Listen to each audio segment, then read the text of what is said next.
just revising slightly a bit. Okay, right? Now, first of all, we want to know what are the clocks. Clocks are the units, are the mechanisms which ticks or which creates the beats. Beats should be uniform, continuous, and it should not end. So depending on the number of beats we counted, the time is counted. Okay, the duration is counted.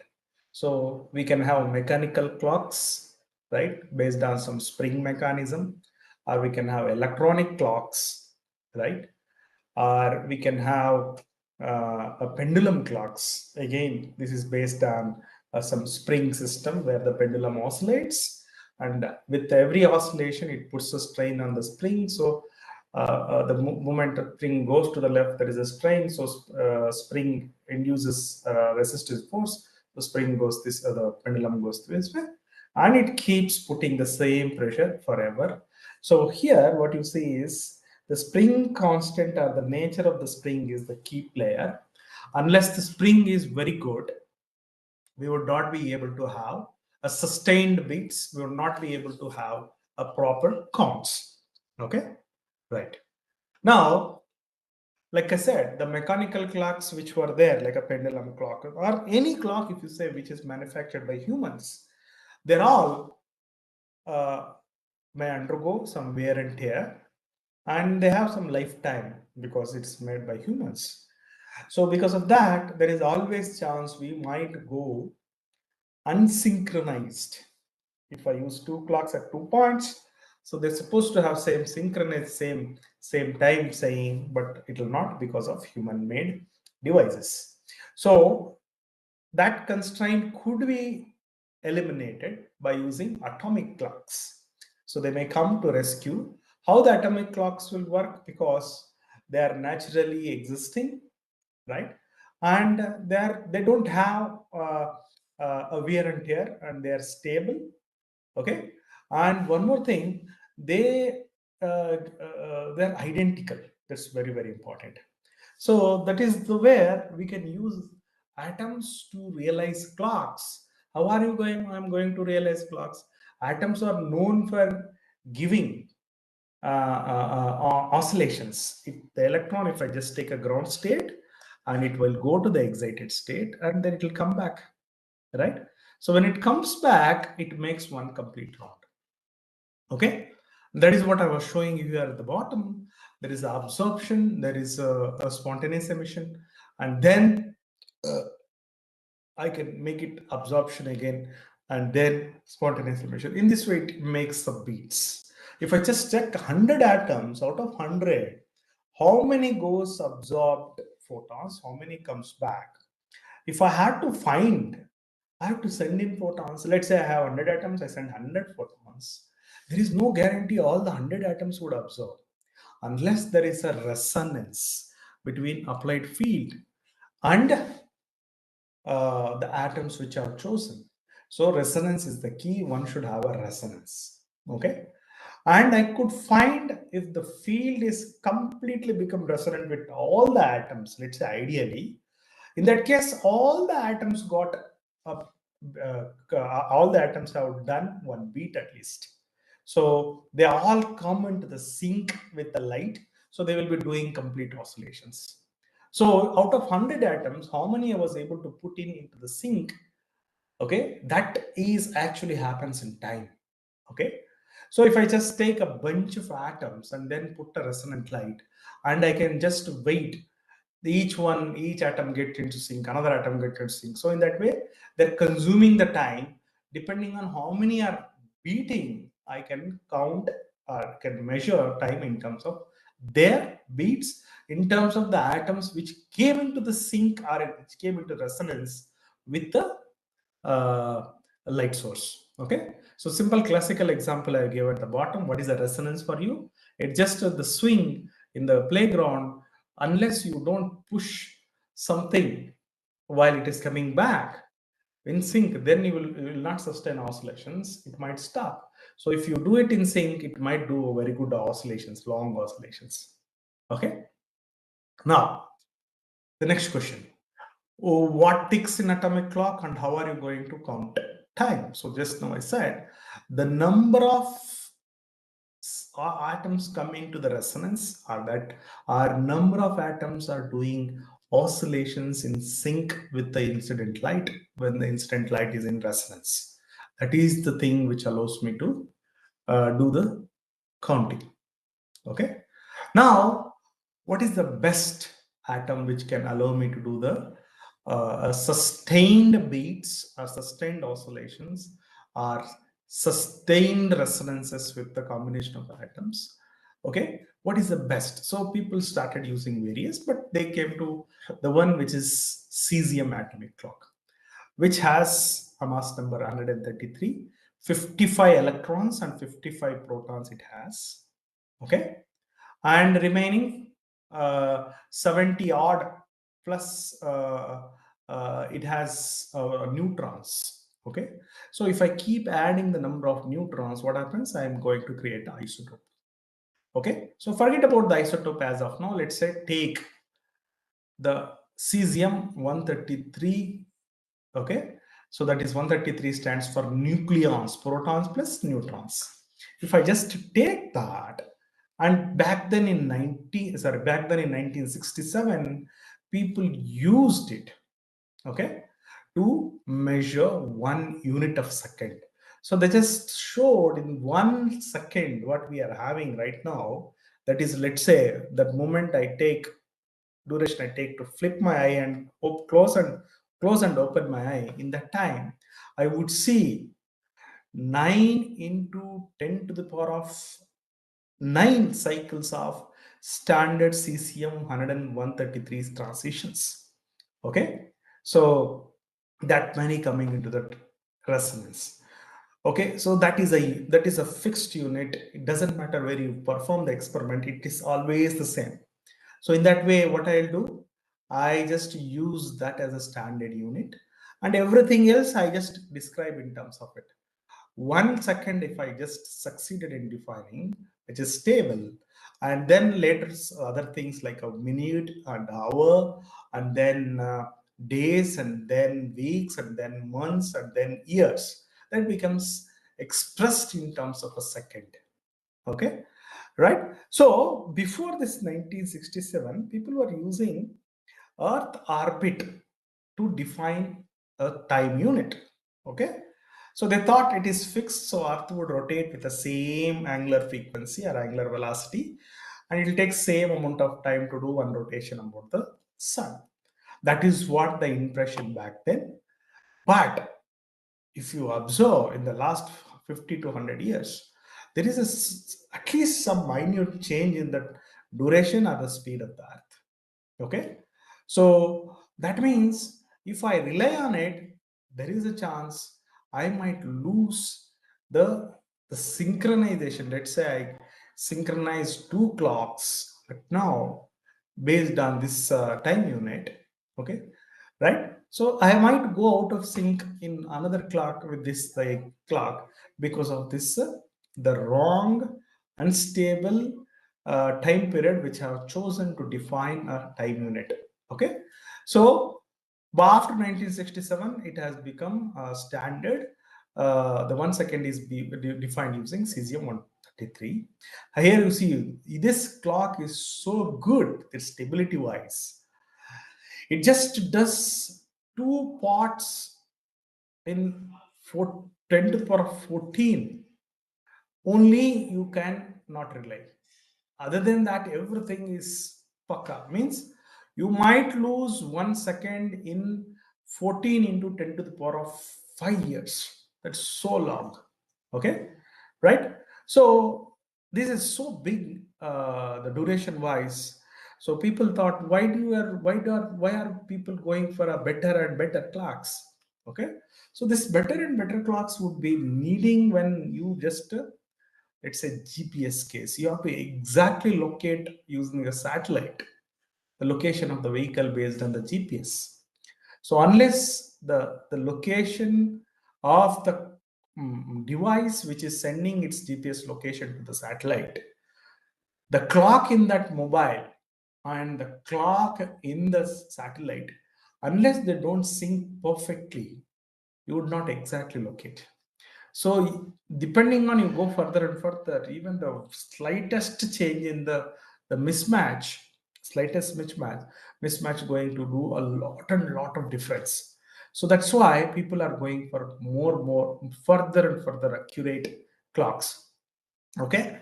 So cesium, why people have chosen cesium? Like I said, it has 55 electrons. So as per the electron filling in an orbit, okay, right, we have s, p, d, f orbitals. Okay, so you can just start filling up the electrons as given on the right here.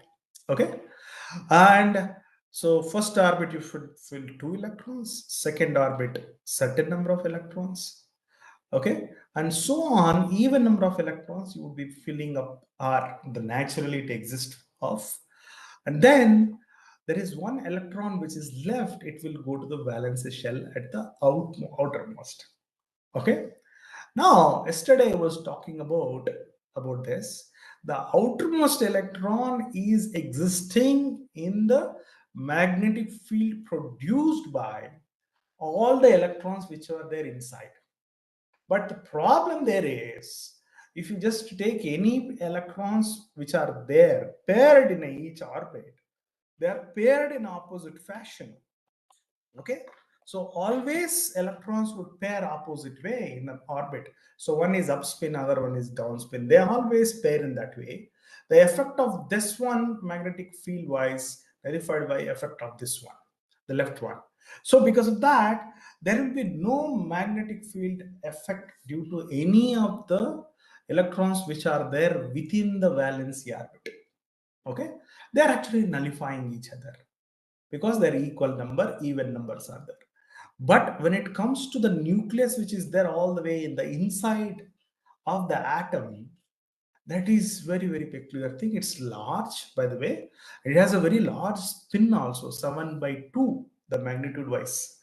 Okay, a spin quantum number. And that means it can create a very large magnetic field around. Okay, and by the way, there is an electron which is lying around.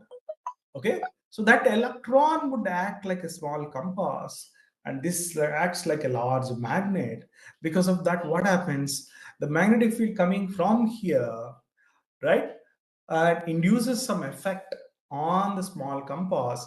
The compass is so small, it tries to align with the large magnet. Now the problem is when you try to align, let's say this is a compass on my right hand, this is a large magnet on my left hand. Let's say both of them align properly, then fine. Okay, there is a north pole on the top, there is a north pole on the south. That means this will try to align this way. Okay, so always two opposite poles would attract. That is how any two magnets would stabilize into standard position or equilibrium position. Now what happens when this is no more stable because of quantum in nature? Nucleus never going to have a upspin or a downspin. Okay, because of that, what happens, it is in the ambiguous state, and because of its magnetic field is also in the ambiguous state, and the electron will be doing an oscillations between here and here. Okay, I can have a superposition, or I might say, because of the magnetic field of this would have two kinds of transition states, two kinds of quantum states it can exist in, that is upspin and a downspin. That is what I have showed on the right side at the corner. Okay, so the transition energy states are f is equal to 3 and f is equal to 4, and the spin quantum number of that particular electron is half, which is actually existing in the nuclear spin, whose spin quantum number is 7 by 2. Okay, now the number of oscillations this cesium would do if I induce if I supply a resonant field in 1 second, this would do about 9 into 10 to the power of 9 oscillations per second. Okay, that is what I have given here. Now the having a hyperfine structure is very key. Okay, right? Okay, there is a comment here, let me see. Someone needs revision, rewatch the upload. Uploaded is always available. So move on to the next topic. Otherwise, no time left for today. How do we come to know cesium clocks are accurately performing, and how do we come to know there is a mismatch and calibrate reference clocks? Okay, we'll come to questions in between. Okay, so I'm just trying to revise. Right, fine. Now, after that, there are remarkable facts. The one is, if you just take the size of the cesium itself, it is about 10 to the power of minus 10 meters. Sorry, the electron is away 10 to the power of minus 10 meters away from the nucleus. It is when you just see the size of the atom or size of the nucleus, there are like differences. This ratio is about 55,000 times. That is much the large. Okay, if I have to do a transition of the electron, it would be needing 3.9 electron volts. Okay, just a minute. Just a minute.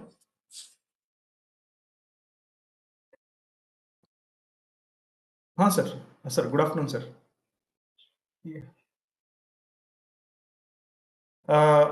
Sir ಅದರಲ್ಲಿ ಓದಿಲ್ಲ sir, ಇನ್ನು ನಾನು ಬೇರೆ ಕೆಲಸದಲ್ಲಿದ್ದೆ, ಅದಕ್ಕೆ ಓದಿಲ್ಲ sir ಅದು. Sir ನಾನು ನೋಡಿ ನಿಮಗೆ ಹೇಳ್ತೀನಿ ಸರ್. ಅದು ಬರಿತೀನಿ ಸರ್, ಅದು ನಾನು ಅದ್ರ ಮೇಲೆ ವರ್ಕ್ ಮಾಡ್ತೀನಿ ಸರ್. ಈ 2 days ಅಲ್ಲಿ ವರ್ಕ್ ಮಾಡ್ತೀನಿ ಸರ್ ಅದು. Okay sir, okay. ಹೌದು sir, okay sir, okay.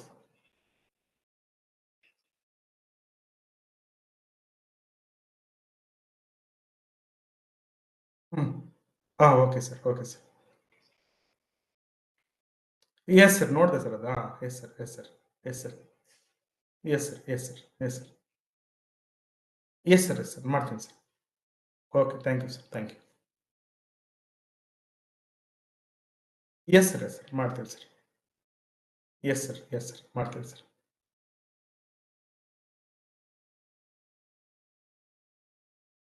Okay sir, okay, okay, okay, okay, thank you. I am sorry. Okay, 1 minute.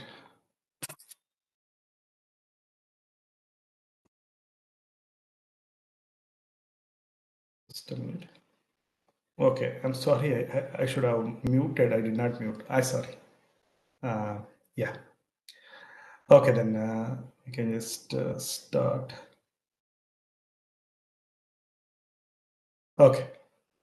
Right, remarkable facts where we are at. Okay, so this talks about how much time it would take for an electron to move from one level to other level in a given cesium atom.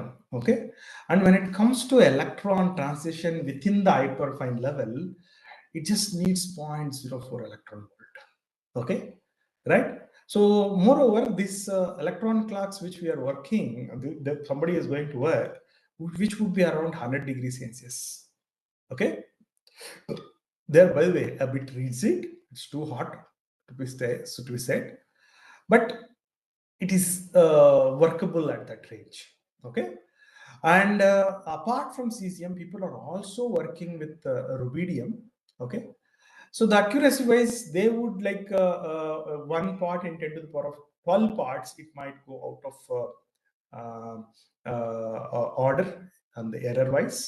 Okay, and one advantage of this rubidium ones are they're very good in portability. You can have small size synchronized clocks. Okay, so that's why rubidium based atomic clocks were used to do the synchronization. Okay, so if you want to start 2 clocks at the same time, or 2 clocks to be synchronized, what you do, you have a portable clock, you synchronize the portable clock with the clock which is there, let's say in Delhi, and then go to somewhere else abroad, and then you can synchronize the other clock with the Delhi clock with a like a portable clock which is being carried over. Okay, right? So fine. Now we are in the age of atomic clocks, I should say. Okay, since atoms are known for perfect accurate transitions, people have started using them. Okay, and since 1949 people have started working towards these things, right? Okay, so 1967 is a perfect clock came. Okay, back then in 1945 they're little bit slightly better than existing electronic clocks, but people are not satisfied with that. Okay, the moment atomic clocks came, the accuracy are become rocket high. Okay, and if you see, if just to compare the power of these atomic clocks, if we start atomic clock back at the Big Bang till now, if that clock is let to tick continuously, it would not lose 1 second. Okay, that much accurate they are. So this atomic clocks in a way opened up the field of counting or timekeeping. Okay, so when it comes to physicality, what the atomic clocks are actually made up of, what is a cesium would look like. Okay, so what is the structure of the clock would be. So if you just see atomic clock here, consisting of a beam where there's a beam, what you see here at the bottom, this is the actual picture.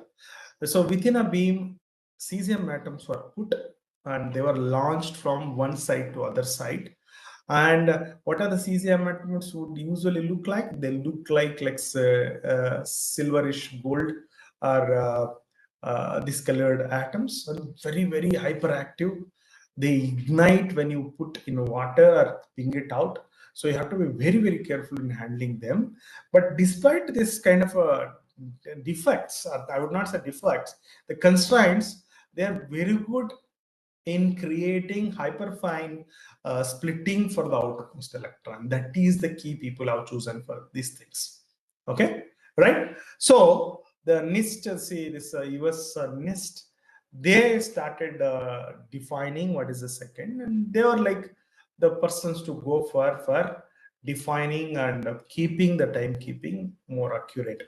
Okay, so like I was saying, it is loses only 1 second in 6 million years. The structure wise, you put the beam, a beam of cylinder, like kind of thing, and send the electrons, sorry, cesiums through, and make the cesiums to interact with the resonant light and count the number of resonant the atoms coming into the resonance in time, or number of oscillations they will make in sync with the resonance. So that is the beats. If you count, then you would know how to define a given second. Okay, so there's some other facts are there you could go through if I have missed something. Now, the working principle. What is the working principle?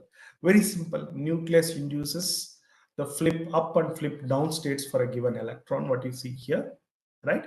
Now, the moment I induce a light wave at resonant frequency, what happens? As per light frequency also, I see oscillations in the clock. Okay, so how many oscillations happen in one duration? That is the number. Okay, so it's very good, simple technique, working principle. Okay, now there is a limitations would be here definitely, because there is one serious limitations here is you are just launching through the cylinder, right? Let me use my water bottle. You are launching the like cesiums from one end, and they're traveling, and probably you would be like launching a light from one end or from the top, let's say. And what happens here, the atoms are going through, they would have very less amount of time to interact. Okay, so that is a one limitation, definitely very short time. And moreover, that is one problem. Moreover, they're traveling, so when you travel, you would not see exactly the things which are there.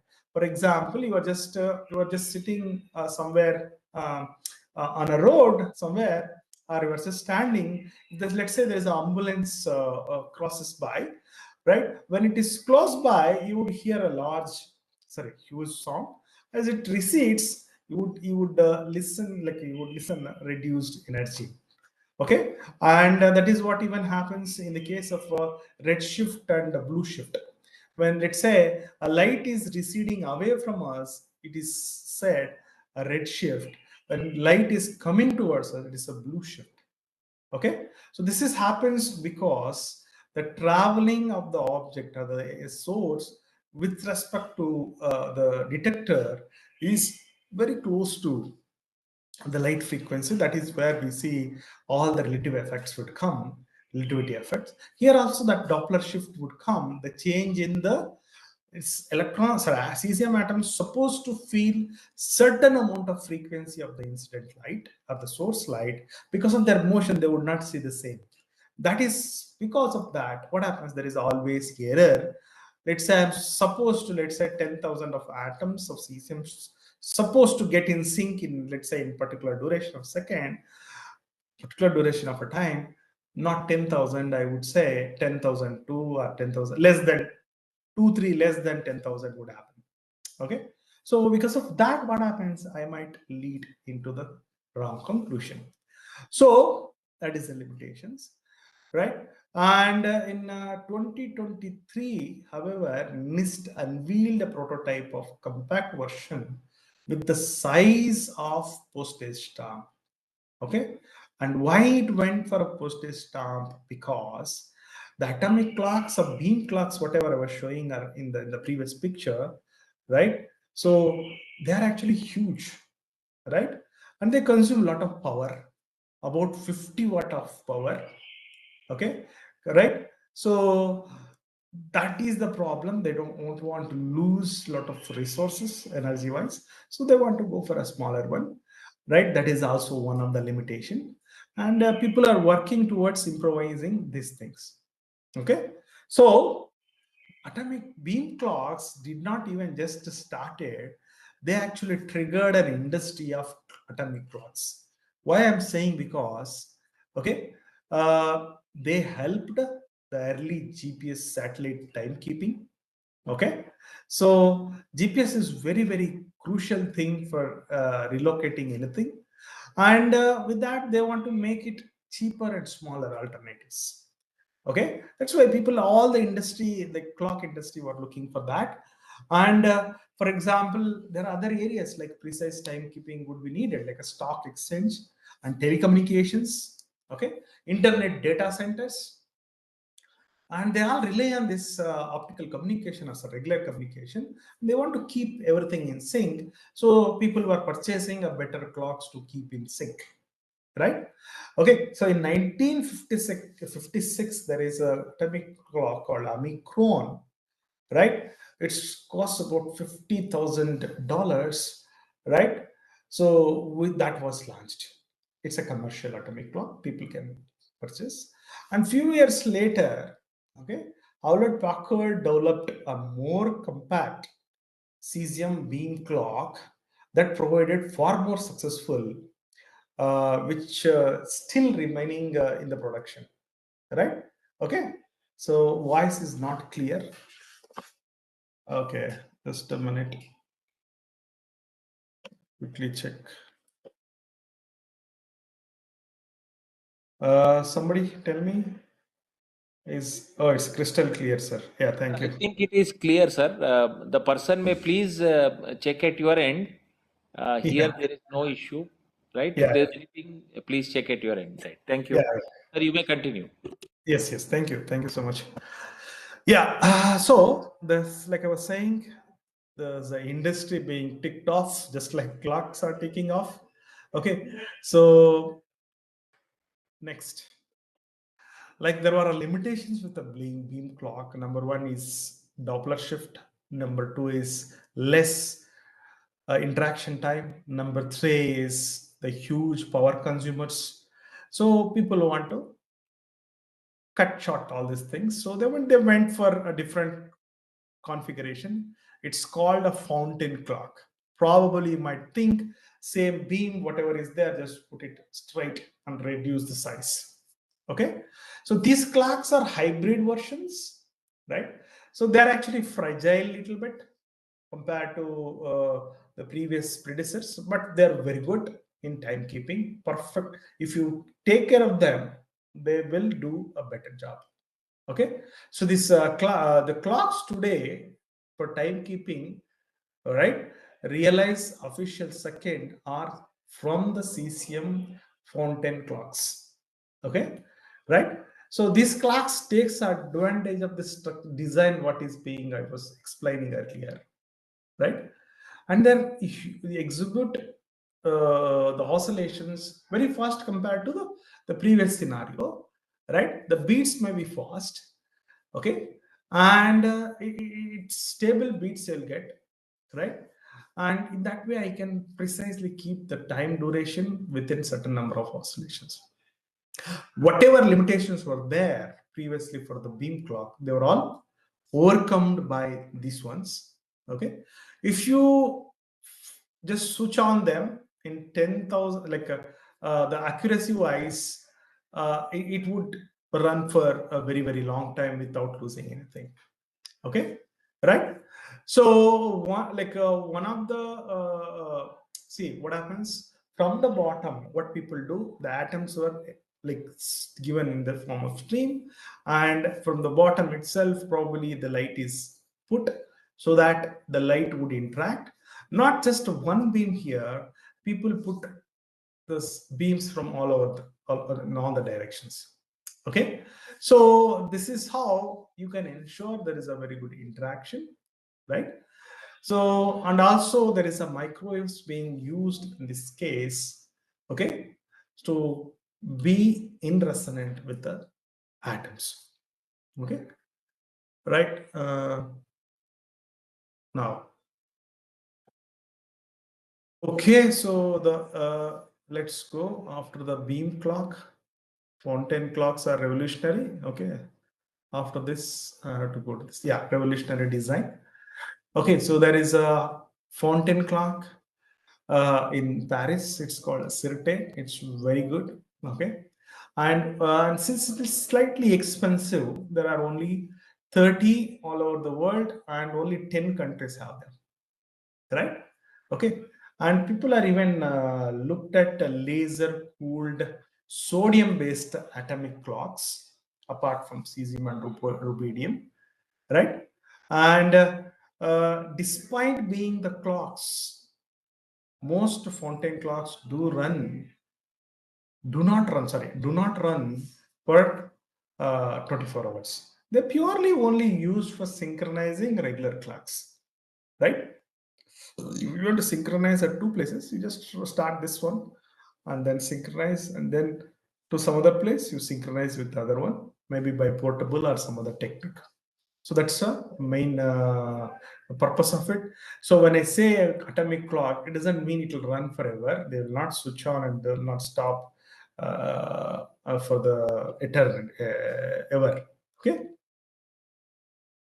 And now, okay, like I said, people are not satisfied at all with an accuracy, so they went for something else that is actually the optical clocks, right? So probably they might seen some drawbacks in the fountain clock. That's why they want to do a much better job.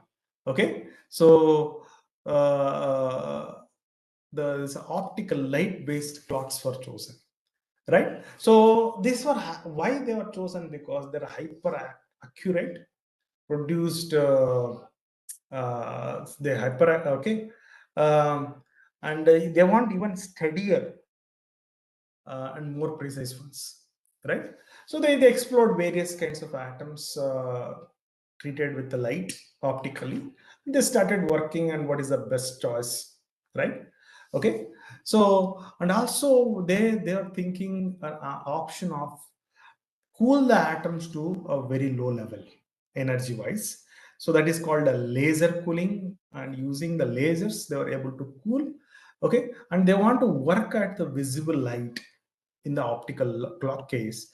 That is also people are explored, right?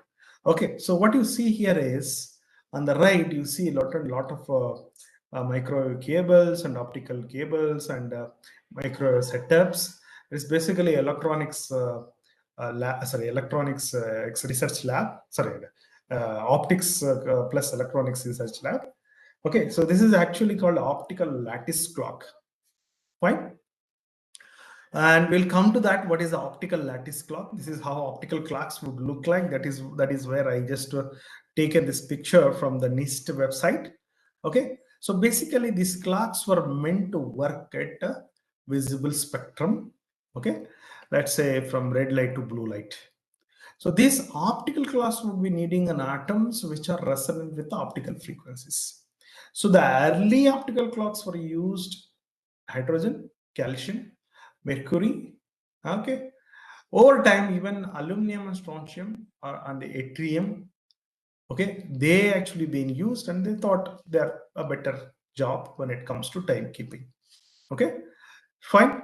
And for example, in Cesium case, with the regular either fountain clock or a beam clock, what is being used is microwave. But here they want to use visible light. Okay, right. So let me go to the. So how did the optical clocks were realized? Okay, it's not just you just put the atoms and the resonant frequency, they absorb and then the oscillation. It's not like that. There is something clock, there is something I want to stabilize the system, the lasers I want to stabilize because I can't have a stable lasers. For that, there is something called mode locking lasers, mode locking picture, mode locking setup is there. Okay, that is one thing. Noises can be removed in that way. Lasers can be made stable. That is one thing.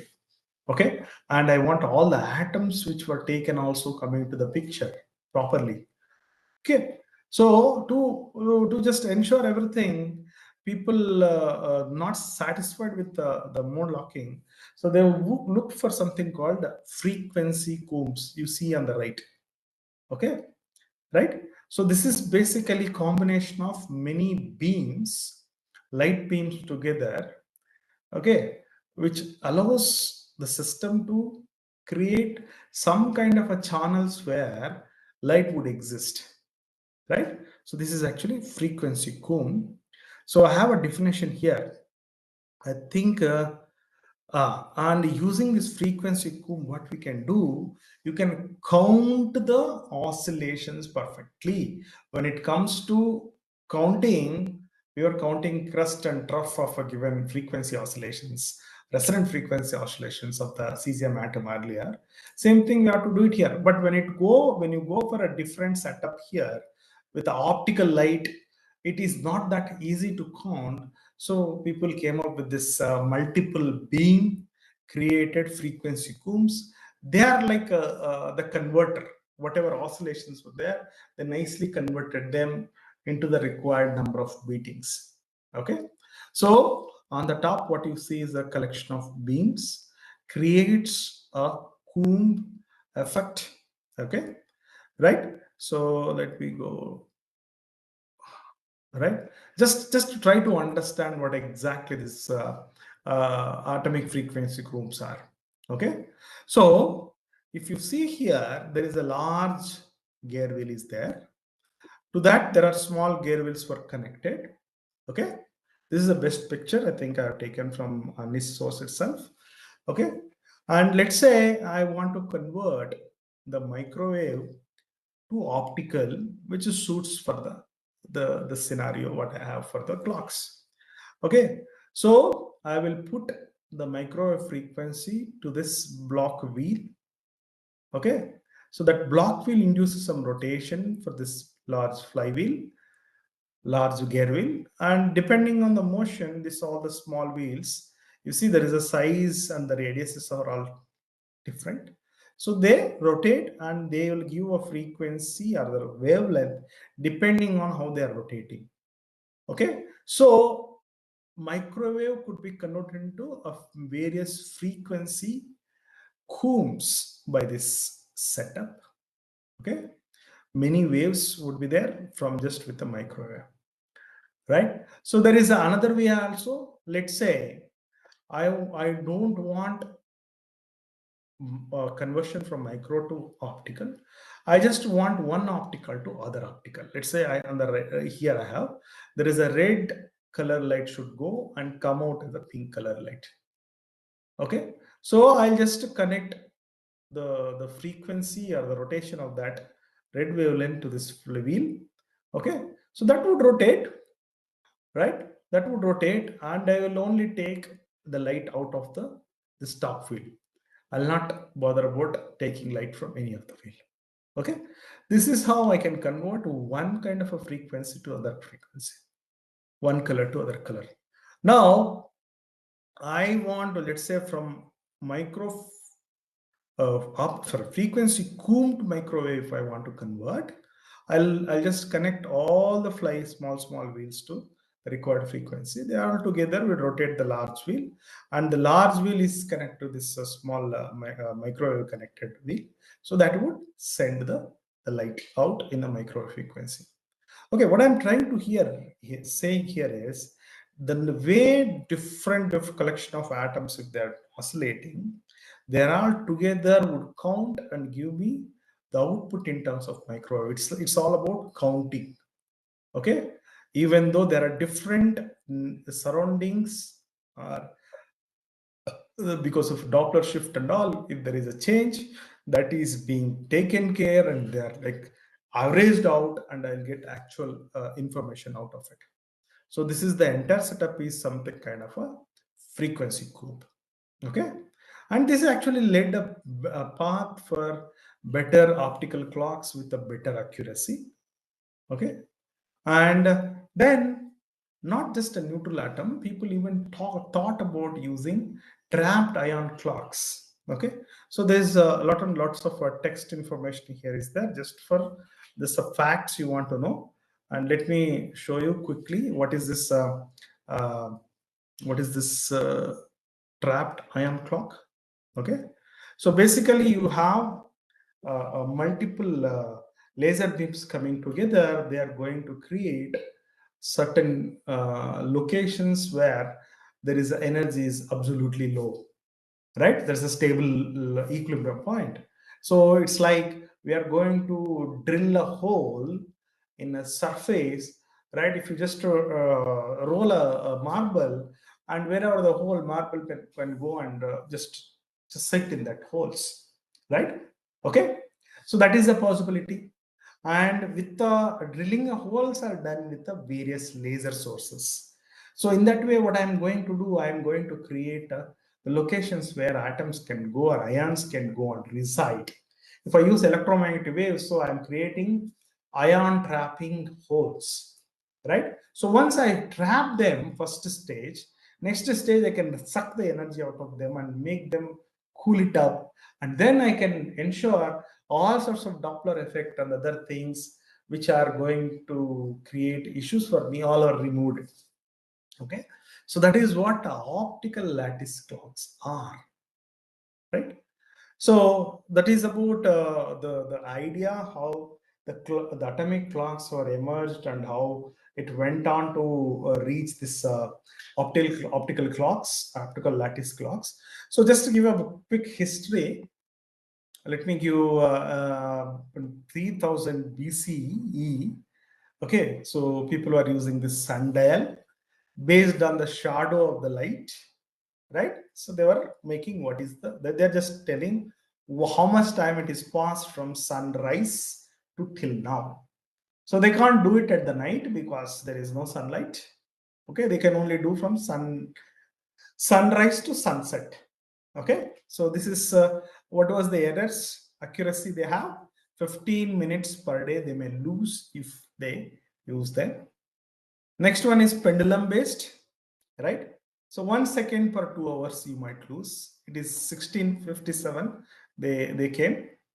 Okay, and the other one is this chronometer, horizon chronometer. Okay, something connected like a connected pendulum or so. This is far better than the previous predecessors. 1762 it came, and it would lose 1 second in 5 days, right? Okay, and in 1927 first commercial quartz oscillator clocks came, right? So we quartz clocks we know, right, based on the quartz crystal, and this would lose about 1 second per 8 months. So see the accuracy is increasing. Okay, then came in 1949, just the very initial stage of atomic clocks, right? 1949 they would lose 1 second per 3 years. The next one is cesium based clock, like cesium based beam clock. So it loses 1 second in 9 million years, right? And fountain clocks, 1993, they may lose 1 second in 300 billion years. That is too high accurate. Optical clocks using beams or maybe using laser cooling, they may lose 1 second per 30 billion years, more than twice the age of the universe, right? So that is still yet to go. That's why there are stars. The updating is going on. Okay. So that is about atomic clocks for you, the information. So one take home here is, remember, it's all about the quantum optics. It's all about treating the atom with a resonance frequency. It's all about atom making the Rabi oscillations. It's all about atoms making the beats. Since it is common throughout the world, anywhere if you do the same experiment, so that is taken as a unit to measure a duration, a time. So that is used to define 1 second. Okay. So I'll just quickly give a 5 minutes break here before we go to the next part, the state of the art of quantum sensing. If you have any doubts, quickly put in the chat.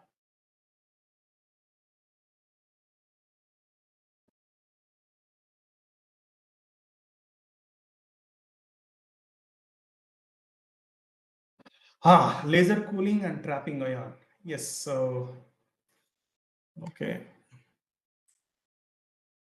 So I'll just explain what is trapping the ion. Okay. Right. Okay. What I need a hand note. Na? Okay. Yeah, that is the question. Yes. Okay, so if you remember, we have talked about Stokes and anti-Stokes. No? It is something like that. Okay, laser cooling and laser cooling is. So what is laser cooling is, let's say atom is having at some temperature, it is in a hot means. So there are orbits available for that particular atom. Okay, let's say this is a ground state of that atom. The temperature is more means it is in the excited state. So it is somewhere here. Okay, I'm just talking about one atom. There are several atoms like that. Now, let's say this is 1. Okay, sorry, this is 2. If it is in the state 2, it will have some temperature. Okay, let's say it can't exist there forever. When it comes down, it raises the other guy there. Okay, so the energy is never destroyed. So temperature of that entire collection of atoms would remain the same, right? So only thing I have to do is I want to like take out the energy out of that collection of atoms. So what I will do, I enforce using some laser to fall the energy of this atom to the lower level. Okay, right? How do I do? So what people do, they match the energy separation of these two levels, where electron would jump to higher level. Okay, sorry. Electron would jump to higher level and it can't stay there forever. And instead of coming down here, I'll just make that to fall to the down. How it falls to down is it emits the radiation of energy separation of this much. Either it emits the radiation or the radiation is given out to the surrounding, all the walls, not to the other atoms or to the other atoms. From the edges, energy of that other atoms also taken out. So I started with level 2, ended up with the atom in the level 1. Okay, see the temperature of that atom is now reduced, right? The same thing I will do again, the same story. Raise that electron from 1 and then push back to the 0. Okay, right? This is anti-Stokes kind of a thing. What yesterday we saw, small energy comes in, use a large energy. Here, small energy comes, sorry, yesterday what we saw, large energy to small energy, and here small energy to large energy. It is just opposite. Okay, so this is how. So I just gave a simple example, right? Let's say the atomic states are like this. If the atom is somewhere here, electron, so you take the stream of laser light put the electron there and bring it down, and then again excite, bring it down, then again bring it down, then again exit, bring it down, then again. Like that, you are reducing the energy states or the temperature of the atom, and this is what the laser cooling is for you. Why it's called laser cooling? Using multiple lasers, this process is taken. Okay, right? And then when it is a trapping, trapping means what? I just have a positive charge. Okay, if I put a negative plate here, negative plate, which is negative, the positive charge attracted towards that. And instead of, while it is attracting, I'll put a positive plate on the other side. So then, then I'll also put one more negative plate here. So this positive charge would attract it towards there. So I'll just ensure that the charges of both the plates are same. So the positive charge is stuck at the middle. Okay. So that is what trapping the positive charge at the middle. So this is how you just take, for example, any atom, you add one electron to it, so it becomes a negative charge. Then I can trap that negative charge between two electric plates, which are of same color, same charge. Okay, so since electromagnetic wave is actually laser, it has electric field and magnetic field. It acts like um, two plates, electric plates, inducing some field on the charges which are coming up. It is coming across. So using the lasers, you can create a holes, right? For example, one laser is coming, another laser is coming, another laser is coming, one more laser, another laser, like that. So wherever they're hitting, I am just creating a hole. Okay. So this is the locations where the charges go and sit, because everywhere else they are actually going to face some energy. So this is how people does something called trapping, or just putting the ions into a particular location. Okay. Right. I think it's almost 5 to 6 minutes. Okay, maybe a couple of more minutes. We'll just wait.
Okay, so I think we can start the second part of the lecture today, right? Looks like no questions. Yes, I'm not talking, so that is the no idea and no audio. Okay, right, fine. So the last part of the my sessions is on the state of the art of quantum sensing. So basically, we started with the basics of quantum sensing, and then went on to single and entangled photon emission, and then we talked atomic clocks, which are actually part of atom-based sensing. Okay, and as a part of state of art quantum sensing, what we'll do, we'll just get into what are the possible quantum sensing protocols or devices which we have or which is being explored. So if you see atomic clocks we discussed, there is something called quantum magnetometers. Okay, so why I'm bringing this, because the atoms are so sensitive and fragile, they may feel the magnetic field around and they may change their electronic behavior, transition behavior as per that. Just we saw in the case of cesium, where atomic clocks were realized, right? Okay, so those similar idea could be exploited to realize quantum magnetometers. All right, and quantum there is something called gravimeters, which allow to measure the gravity at a very high level accuracy. And also, what is the graviton, which is the unit of gravitational field around space, outer space, that could be even measured using quantum physics. Okay, and photon detectors, single photon sources are there, we need to detect them, right? So this is all comes under quantum sensing, right? So main target is to have unprecedented accuracy, right? And also come up with various applications. So people used atomic vapors to realize them. People used cold atoms to realize them. And even people started using ions, trapped ions, to use them to realize these protocols. And so one step ahead, just like a semiconductor materials, you dope conducting material into insulated becomes semiconductor. So likewise, what if I dope something into a solid state material? Will that going to make any change? Will that going to make any additional positive effect? Of course, yes, just like semiconductors. So if you dope, let's say you just take a carbon, nicely packed carbon material like a diamond, you will put in some nitrogens in it.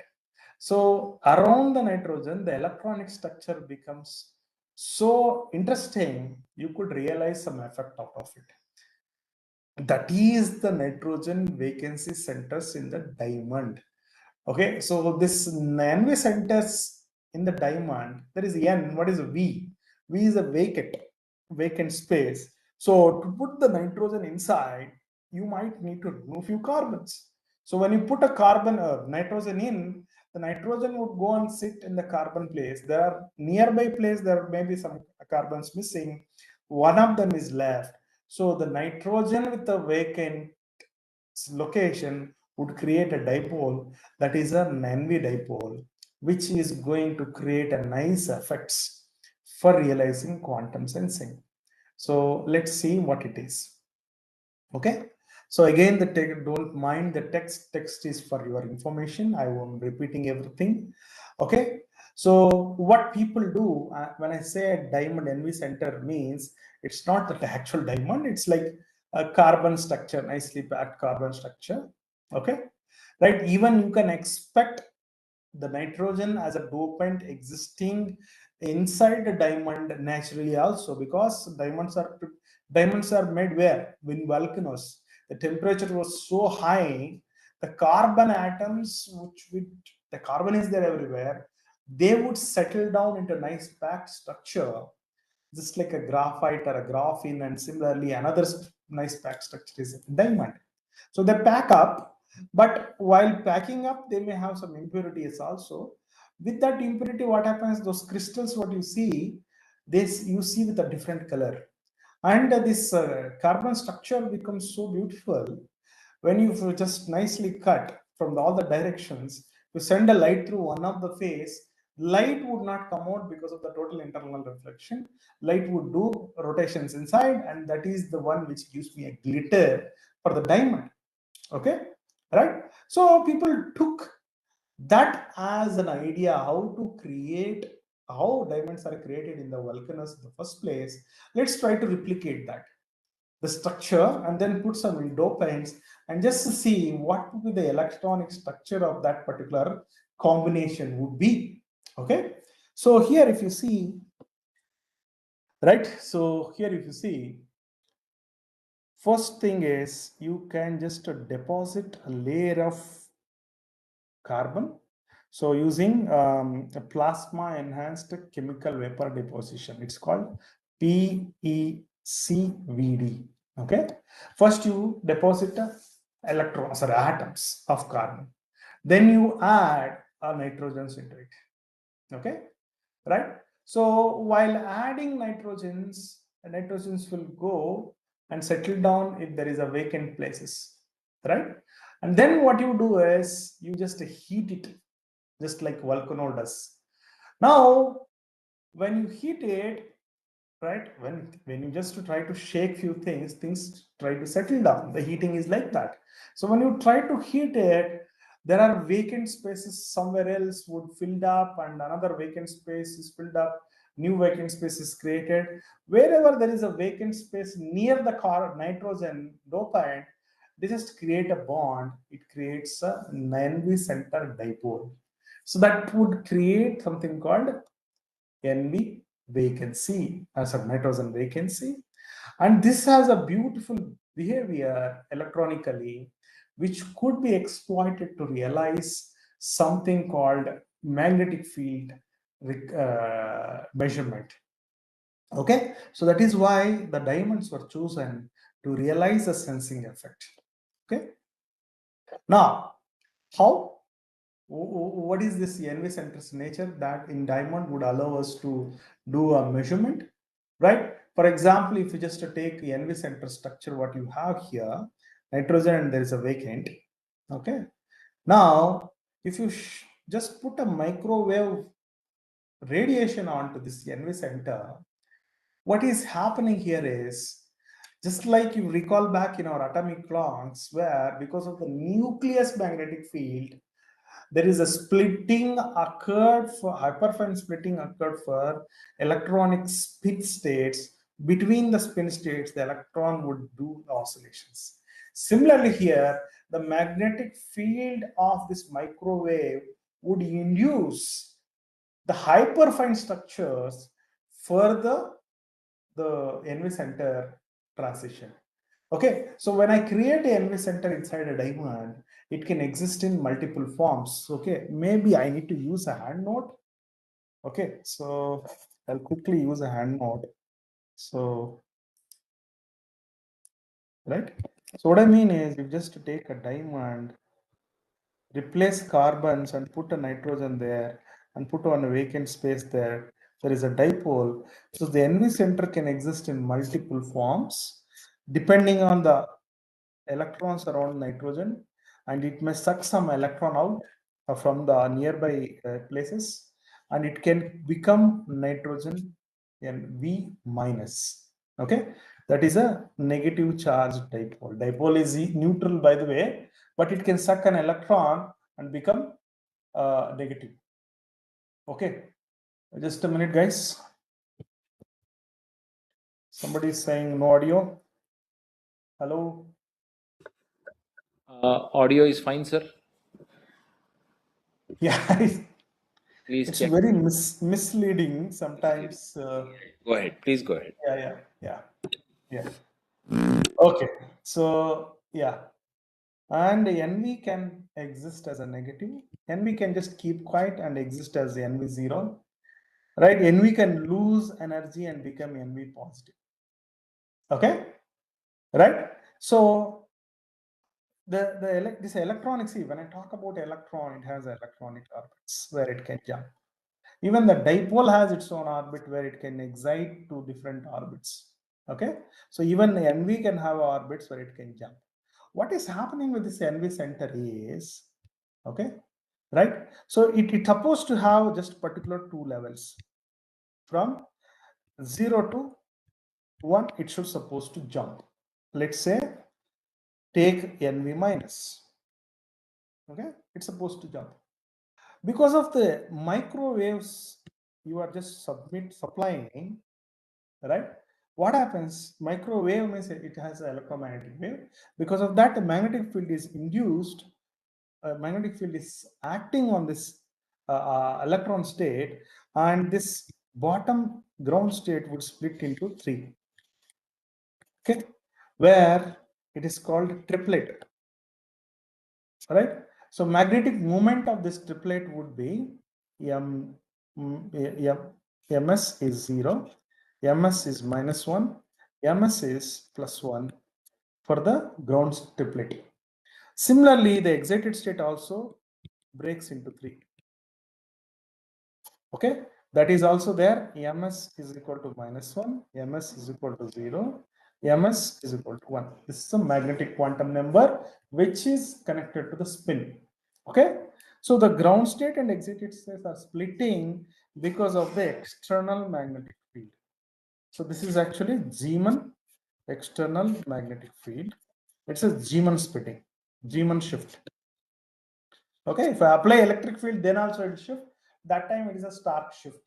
Just different scientists who, yeah, right. Somebody saying some sound is coming. Yeah, fine. So let's get back to the presentation, right? So let's see what is that energy structure would look like here again. So left hand side don't bother, right hand side is the most important. That is what we want to concentrate on. So if I have to have a transition between ground to excited, I would be needing 1042 nanometer light source. Here the light is represented in terms of wavelengths. Remember that. Okay, now because of the microwave light source, just like yellow lamps were shown here, okay, the yellow lamps, that is induces this transitions, spin triplet for the ground, spin triplet for the excited. Okay, right? So the new state you can represent as ground as a triplet state as 3A2, which was I'm sorry, okay, just ignore the right side, it's slightly confusing. So what is more important for me is the ground is resolved into 3 triplet states. Okay, excited state is resolved into 3 more triplet states. Okay, right? So just for comfortability, I gave the arrangement of ground and excited on the either side of a 0 spin state. Okay, here they are given 0 and sorry, plus and minus in one location, that is energy wise, and 0 at the bottom. Okay, so usually spin quantum numbers of spin quantum numbers written -1, 0, 1. So I just gave in that way. Okay, so now this is the actual picture what you have. Now, if I have to excite the atom this time or NV center this time, okay, I have to supply how much energy? Not 10442 nanometer wavelength source. I have to give half of it. So wavelength is half means what? The energy is larger. Okay, because energy separation is increased. That is straightforward. Okay, I'm sorry, just a minute. Yeah, energy separation is increased, wavelength is decreased. That is absolutely right. Okay, now if you just shine this NV center with a green light source which is having 532 nanometer, okay, so what we usually expect is the light the NV center would excite and then emit the same radiation when it comes back. That is what the usual intention, okay, our intuition. But what happens is the whatever, let's say NV center starts from ms0 ground state and excites all the way to ms plus or minus of excited, even slightly go beyond, because the energy which is supplied is slightly beyond, detuned. Okay, yeah, sodium vapor lamp, yeah, something like that. Whatever you are showing, the micro, it's a microwave light source, not the sodium vapor. Okay, now if the NV center goes above, while coming down, it will not emit the radiation from ms plus minus 1 to ms0. It just goes with the non-radiative relaxation that is there. That is the nature of these things. Okay, because of non-radiative, some energy lost. Okay, from ms0 onwards, it just stay there for a bit slight time, and then it emits the light while coming all the way down. So what you see is the light which is coming out is of different wavelength or different frequency. So compared to the old energy which is consumed, the coming out energy is much smaller. It is a kind of an inelastic scatter.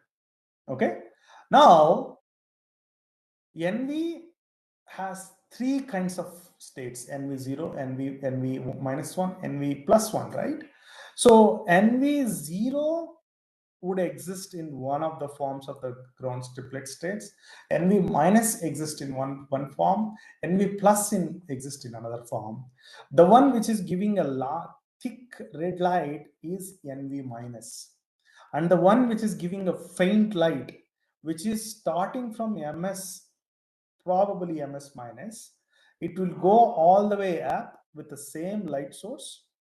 Okay, it absorbs the same light source, and while it is coming down, it just emits much faint, because there are less possibility of observing for that.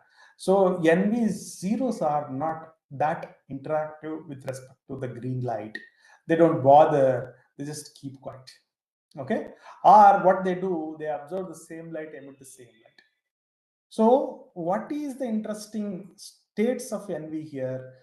NV minus, that is the one which is the key player, and all the other two are going to give fluorescence. You are seeing a you are seeing a fluorescence, or you can call it as a photoluminescence. Absorb large light, emit a small part of that absorbed energy with more intensity. Green light is emitted as like a reddish pink color light.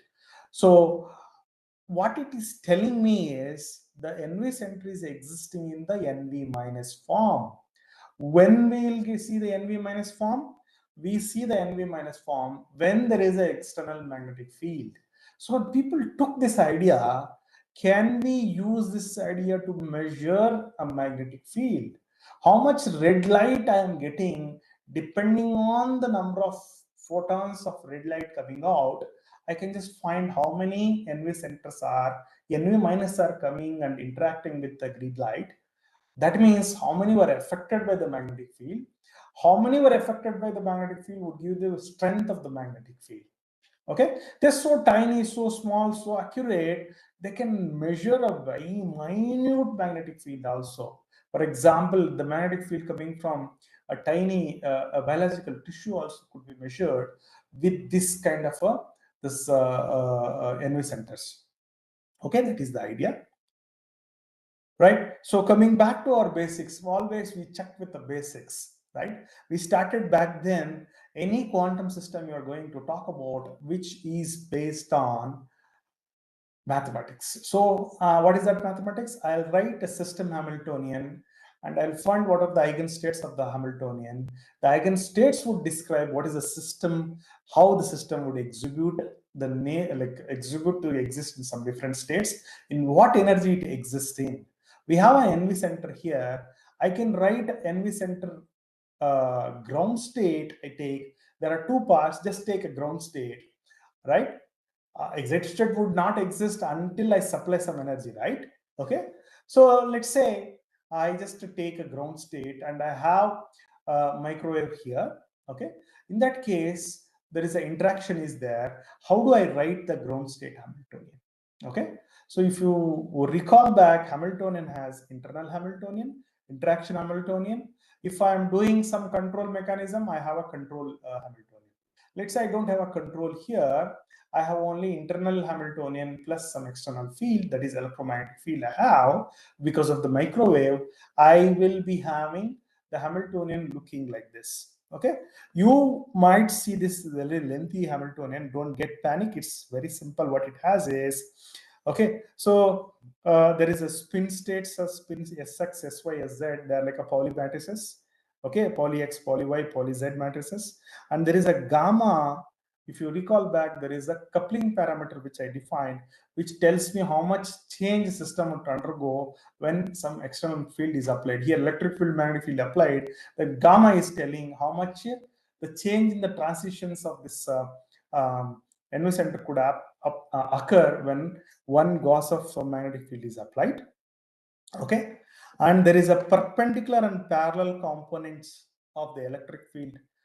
Right, we saw V perpendicular, V parallel in the Hamiltonian earlier. Those are these K terms, and there is a gamma X, gamma Y, gamma Z, which are consisted within, which actually connects the electric field. Right, electric field of the external system means a microwave. Plus also there is electric field inside the NV center. Around the NV center there are carbon, so there is a static electric field, external field. Together it is represented as a gamma. Okay, and so there is not many other terms which might confuse you. B stands for magnetic field. Okay, so if I have a Hamiltonian like this, right, so this from Hamiltonian I can find the eigenstates, and those eigenstates are very sensitive to the external magnetic field, which I am going to increase, or if I'm going to vary slightly.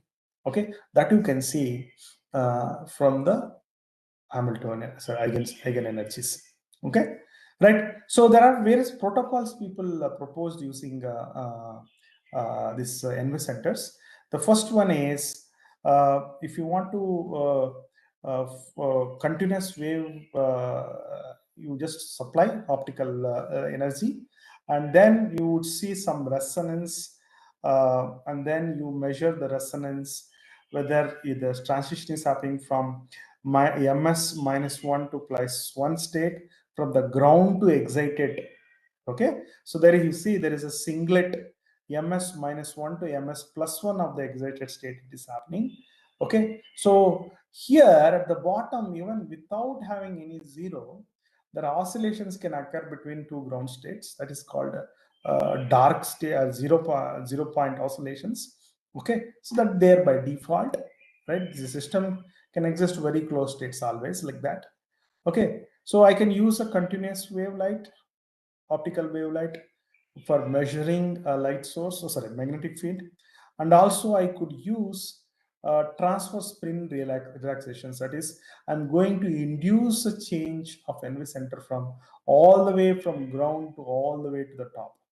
So that kind of effect I can induce and see the fluorescence, the photoluminescence of the light, red color, and count number of photons, right? So there was somebody who was saying, is this a kind of Raman effect? Exactly, it's some kind of Raman effect. Okay, it's actually anti-Stokes, by the way. Fine. So the third, there are various protocols, just depending on the energy sphere a system is started, depending on oscillations is happening between what ground state only, or ground to excited, or on the excited, or not. Depending on that, you can just define various different protocols to measure external magnetic field. So in the case of microwave, you would not use a microwave there when you are testing something. So you take the magnetic field of that the signal, and you find the measure of that signal. Okay, right? So some facts of NV center sensing. Okay, and D, which stands for zero field splitting, it is there by default. Okay, right? And one beautiful, like one very important thing is, you don't see a cryostat, cooling setup for the NV center. You can perform this measurement at the room temperature. That is the one of the very difference what we have with any other sensors, whatever we have. even you just take a fountain clock, even it's a beam clock, you might try to do some cooling. For example, optical clock, you would be using laser cooling. But here, absolutely no, you don't need any cooling. You just stabilize the system, ensure that there is no vibrations around. Okay, that is going to fiddle with the system. Okay, right? And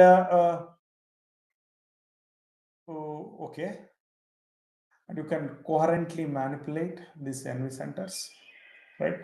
Okay, so that is all. There is not much things which are to be discussed. You can go through that points of the facts, and then you can understand them or realize them. Okay, just when it comes to the what is a magnetometer, means the magnetometer is the unit which is going to measure magnetic field. I would use the NV center to measure the magnetic field. So what they do, they deposit a layer of NV centers, and they just create such a kind of a probe. They create a probe. That is what done. At the edge, there is an NV center that would act like a, a probe. So it can't just act a probe. It has to show its nature when the light is shined onto it. So what you do, from the top, you shine a green light. Okay, when the NV center would get hyperfine splitting, this hyperfine splitting because of the magnetic field around the layer, this is to be checked, and because of that it changes its nature. When we shine a green light, it absorbs the green light, emits the pink light. So you can just even ensure that the pink light goes through that same diamond and collected somewhere at the top. Okay, this is how you can measure the magnetic field existing on the surface at atomic level, nano level. You can get the resolution, and the moment you know what is creating magnetic field, you can make out how many atoms are there, how many electrons are there in that location, what is the magnetic field generated by that combination of electrons and nucleus there. So it's all about atoms. Even tissues are made of atoms. So you are resolving and like figuring out what is there at some location. That way you can build the information. In that way, you just like a CT scan, you are doing atom by atom sensing. Okay, now hybrid diamond quantum sensing. Okay, so what I mean, this is like NV magnetometer just sense magnetic field. Okay, and there is a way even you sense few things like temperature you can sense, pressure you can sense, bioparameters also you can sense using the same NV centers. Why? Because they have hyperfine splitting.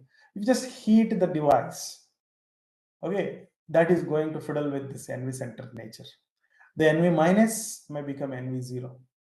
NV zero may become NV plus because of the temperature and pressure. Okay, so not all the NV centers in the sample would become, few only become like that. So what you can do, how many you can just calibrate, how many for what temperature would become NV minus to NV zero, and the regular NV minus would stay back, and some additional NV zeros may show up. In that way, it is like one job is done in two ways, right? So we usually ask in a classroom, we give a problem and ask the students to solve, right? Let's say this faculty doesn't know the answer, so he will just do cross check, right? And you say more number of people comes with some answer, so that is the right answer. And let's say he has a paper of sheet with the answer, so you just cross check. So this hybrid quantum sensing is something like that. At one level, you sense the magnetic field, and also you can sense the temperature.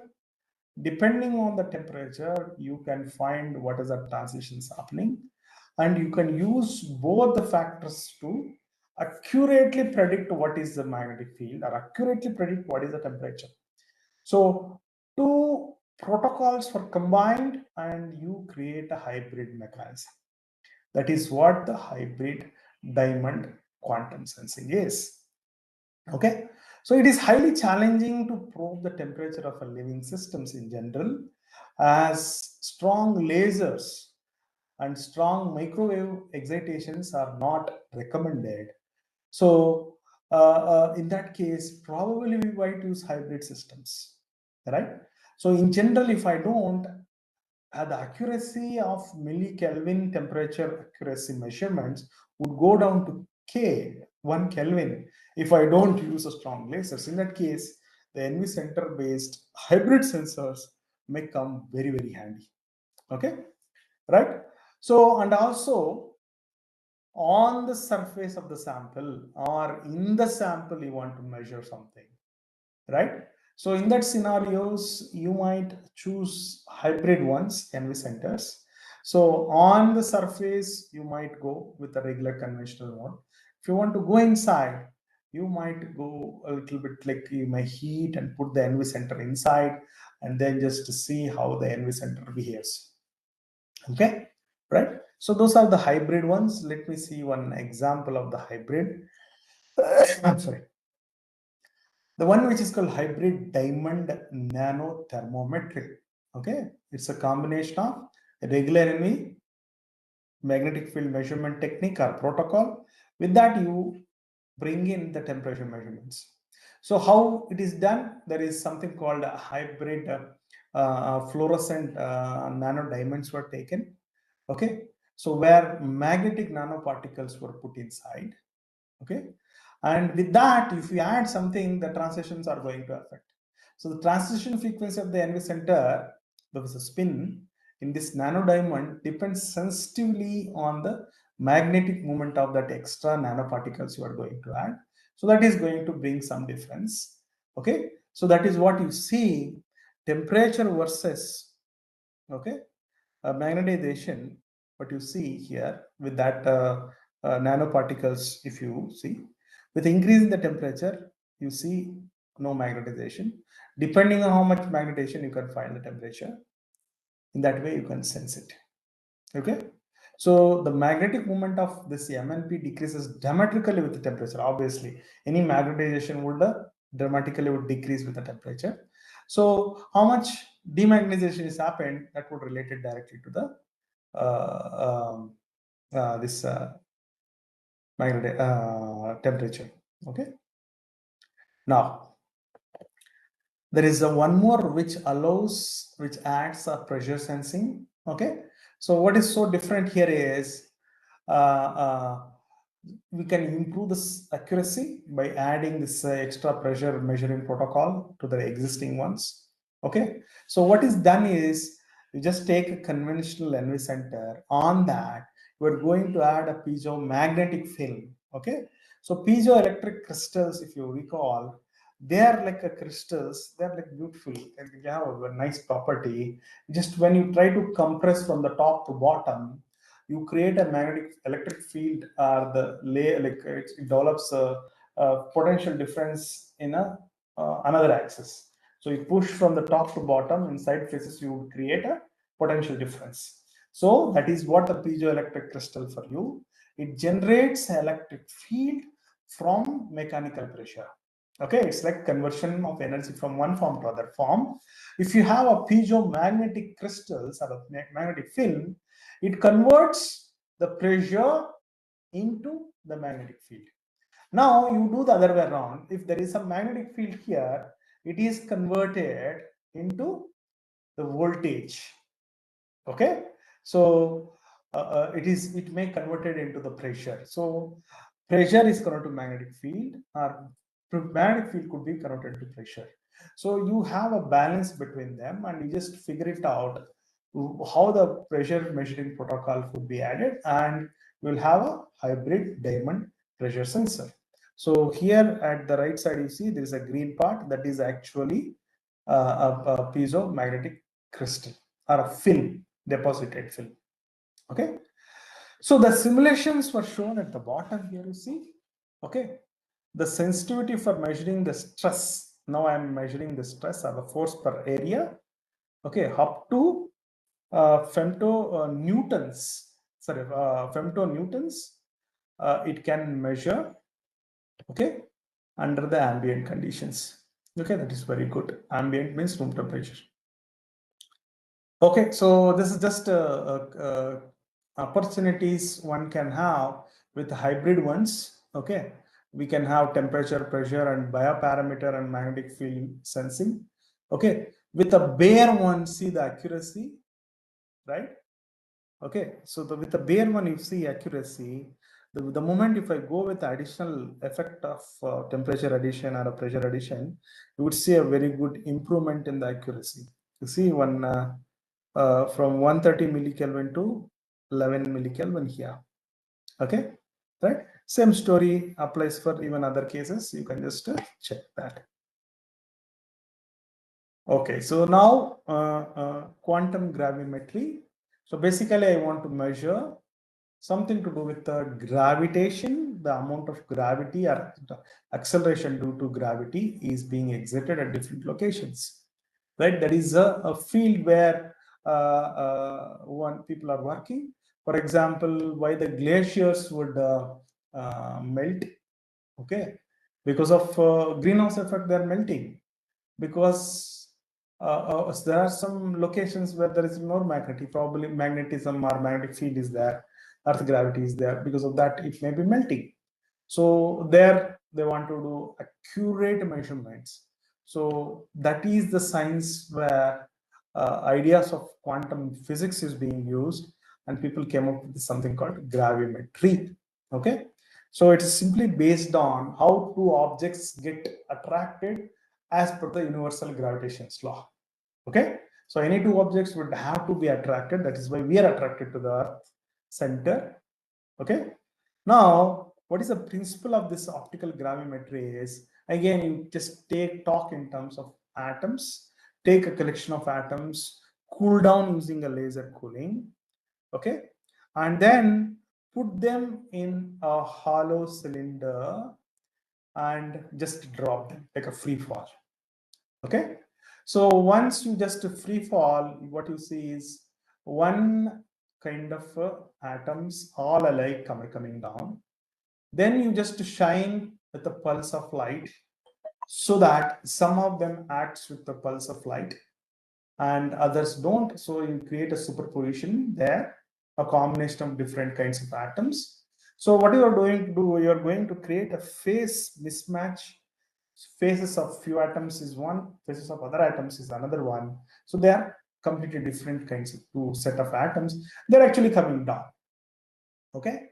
Now, as they're coming down at the very edge, you again shine a couple of lasers so that things combine. Okay, when they combine, you leave it and just wait, and they will just try to come down. Okay, so just while shining the light, you would see how many number of atoms and their superpositions are there. Depending on that, how they're traveling, how are they just reaching the floor, you can find with what acceleration they are doing. Okay, so the acceleration due to gravity is because of the gravity coming from the center. So this is exactly affecting particular atoms, right, in particular way depending on their phases. Okay, so you can just connect the phases or the wave nature which is coming out of this tiny particles with particular phase. Phase is always attached with the waves. Okay, so the waves which are coming out from the atoms, that could be measured using some read pulse.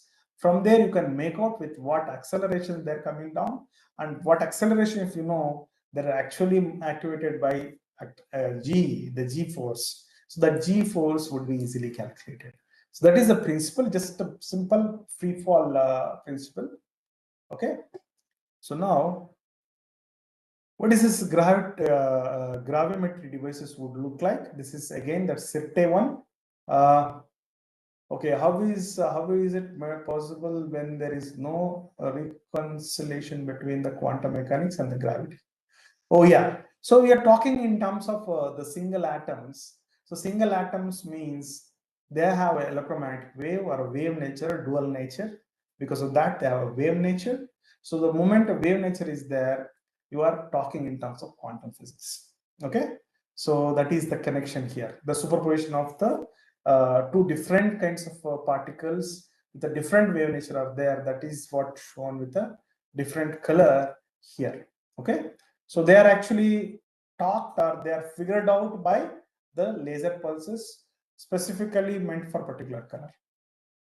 Okay, so this is a Cete in the Paris. This is what it would look like.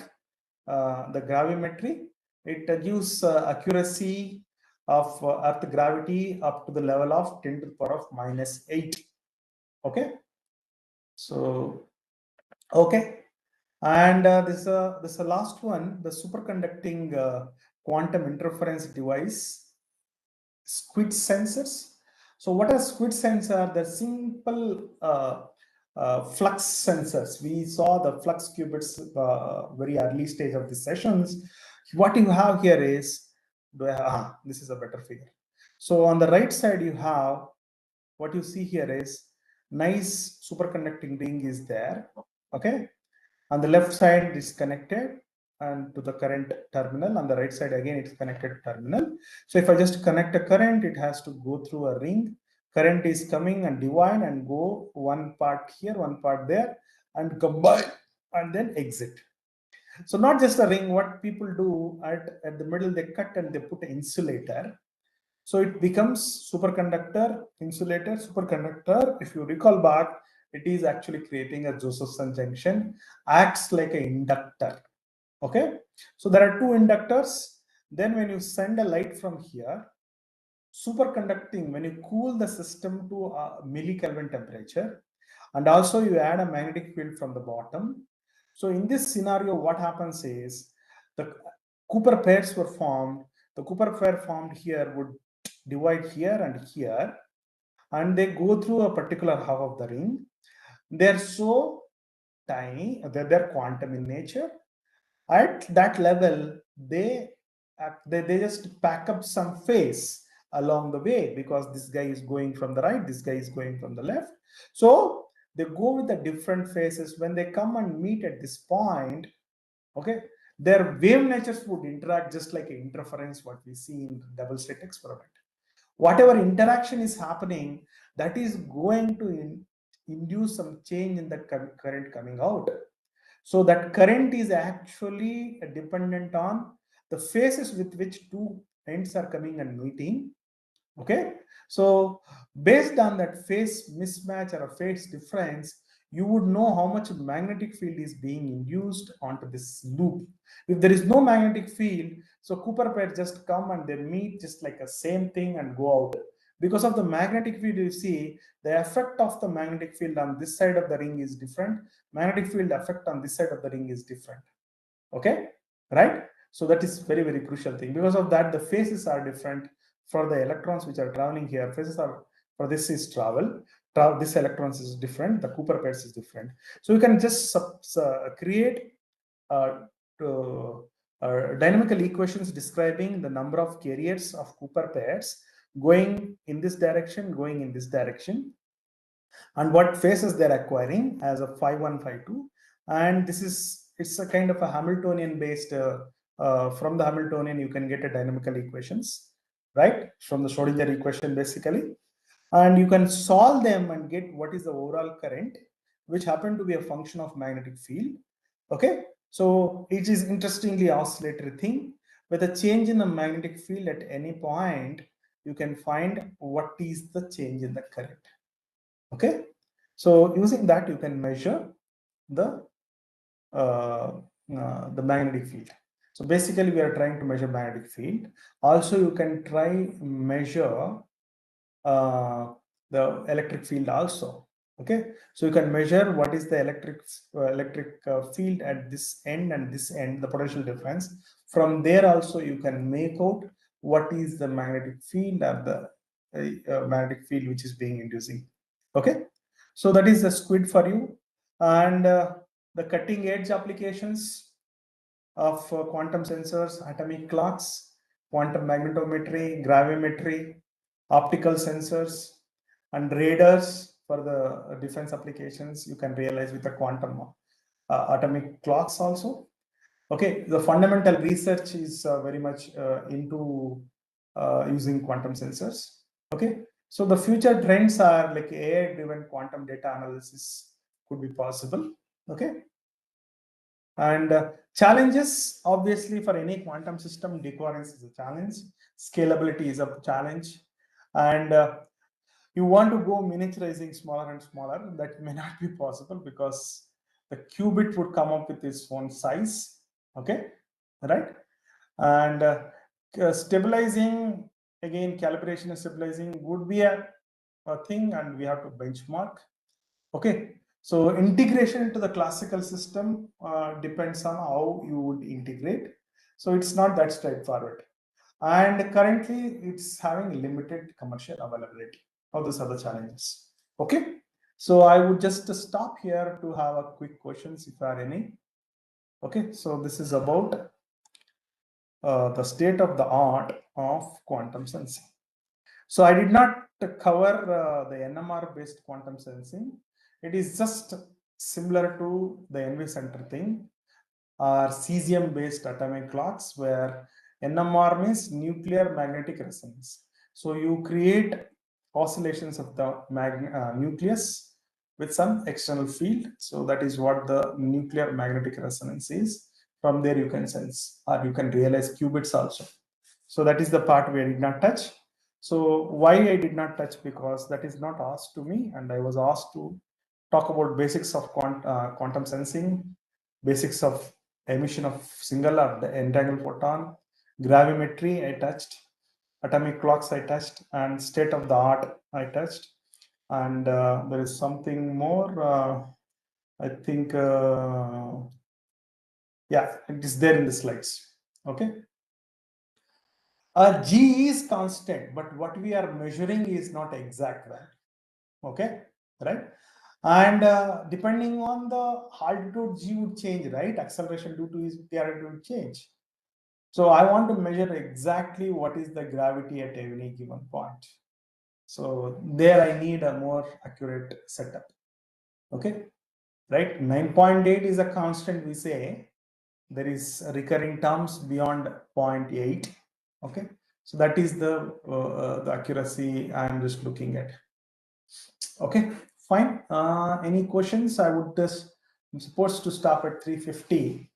So within 2 minutes, if there are any questions, I would be very happy to answer.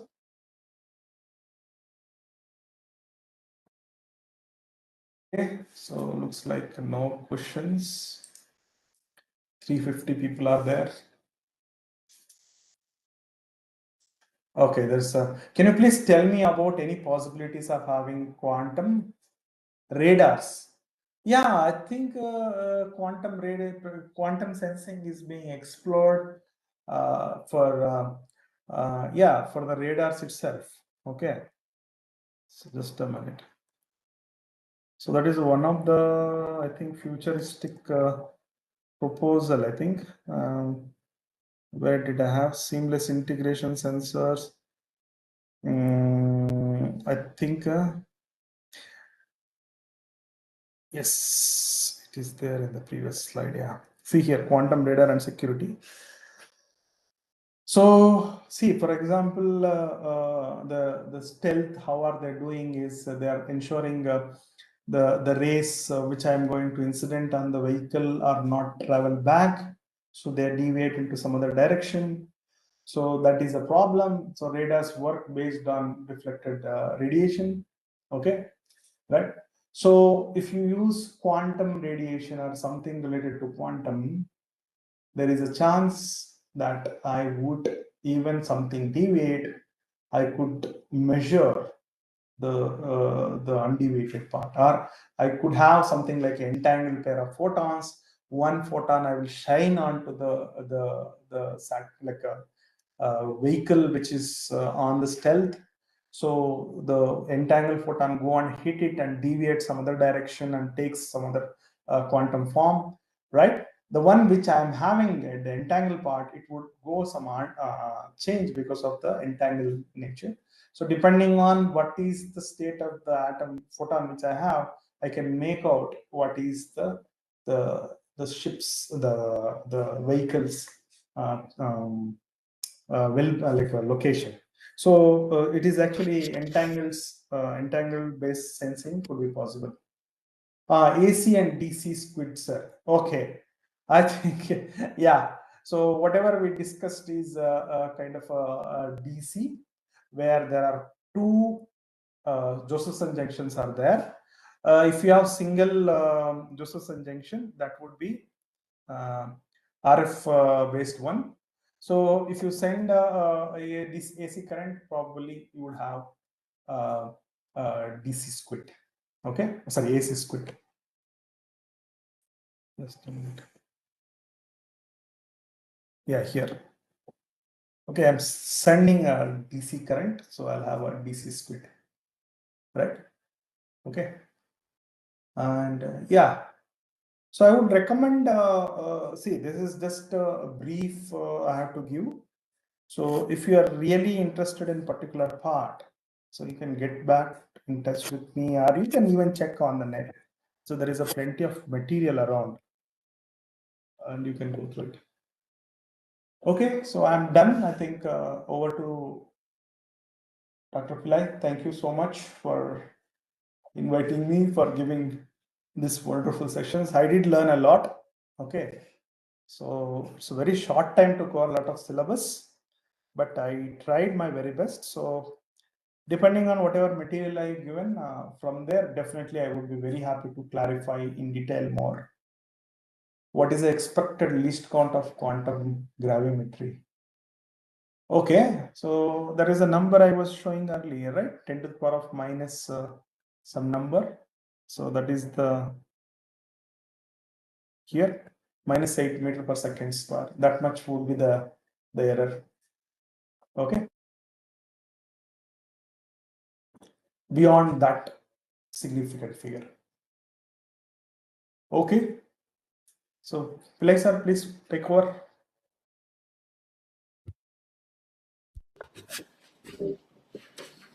Yeah, thank you so much, Dr.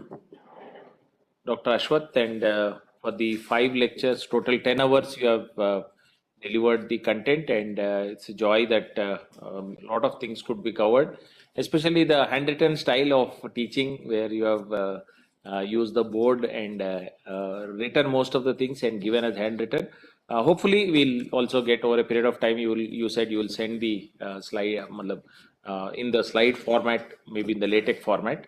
You can send it, and then student will be able to. Yesterday and today were both in the PPT format. Yeah, they were in the PPT. First 3, the content was so much. I just checked how much it is. It is about 30 plus 20 plus 20, about 70 pages. Correct. One slide itself was 45 slides I was looking at. So that in the written form. So that's good. So yeah, I think Dr. Mani has also joined. Welcome, Dr. Mani. Yeah. Hi, sir, and thank you, Dr. Ashwath. Thanks a lot for your time and sharing your expertise. Once again, I'd like to thank. Right. Mustafizur is anyway there. Dr. Rajiv Arya has joined. Yes, Okay. yes. Yeah. Okay, sir, thank you. Thank you, Dr. Ashwath. Your very good content and lecture. Thank you. Thank you, Mr.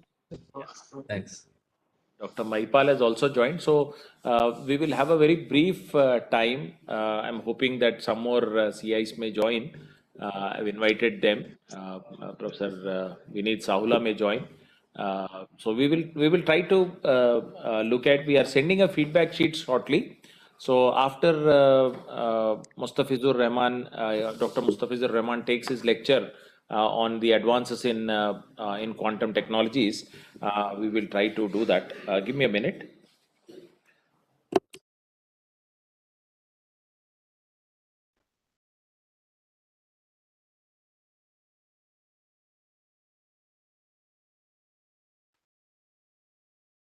Professor Vineet Sahula sir has also joined. I think, sir, are you able to hear us? Professor Vineet Sahula? You are now a panelist, sir.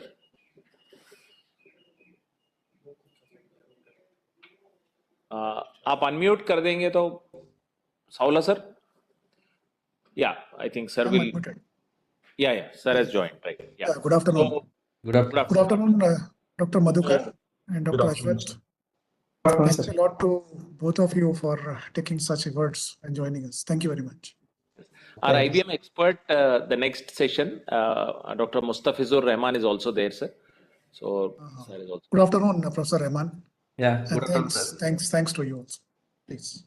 Yeah, so what I was looking at is we will try to listen from the participants, right? The time is open for you where you can, we will unmute you. Now you will be able to share your thoughts if you are, or some of you can write on the chat. We will share the chats to the speakers. We are trying to unmute you. So some of you can share your thoughts on नहीं नहीं only few of you can. We will only have some time because Mustafizur sir is waiting. No problem. Yeah. So just we would like to hear few thoughts. I think Dr. Nivedita was also supposed to join. I'll just call her meanwhile. If any one of you would like to share, in fact, the panelists or the what do you say, the participants who are here, you can share briefly. We will exactly start the session at 4:15. That's what I'm looking at. So please, if there's anybody who would like to say something, you can also write your feedback through the chat. We will share the contents.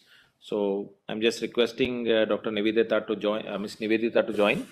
Meanwhile, if nobody is saying anything, then I will request Professor Vineet Sahula to start something. And of course, Dr. Mani Madhukar can also take time to announce the dates for QT02, QT03, and also plans for QT05 and the things later. So either maybe I think it will be good if Dr. Mani starts off, right? Yeah.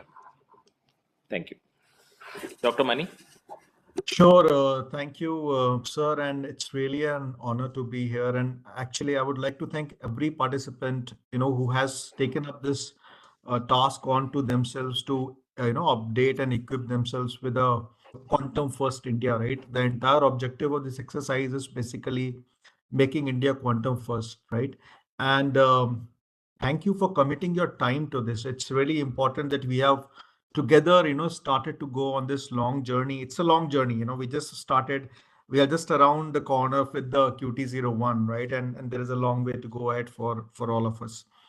And I would really like to thank, EICT, MNIT Academy, Professor Sarla, Pillai sir, and all the, other EICT academies who have come together to put together this complete framework for learning, right? So important part is the end-to-end, approach of this FDP series. So it's not like a one-off piece.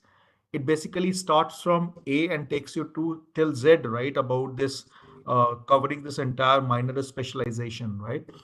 And all the constructive feedback is welcome because, as I said, it's a long journey, right? On this journey, there'll be a lot of, stoppages, right? So after QT01, we have QT02 lined up, we have QT03 lined up. We also have a program, a physical contact program, where we'll be inviting you to, one of our EICT academies for a 2-day contact program, wherein, we'll have a lot of these speakers come there, and you can have the, any queries, you can get those resolved on a one-on-ones with these people. So the entire, objective is to make this learning more permanent so that when you go back to your classes, you are able to reproduce it and, you're able to cascade it back to your students.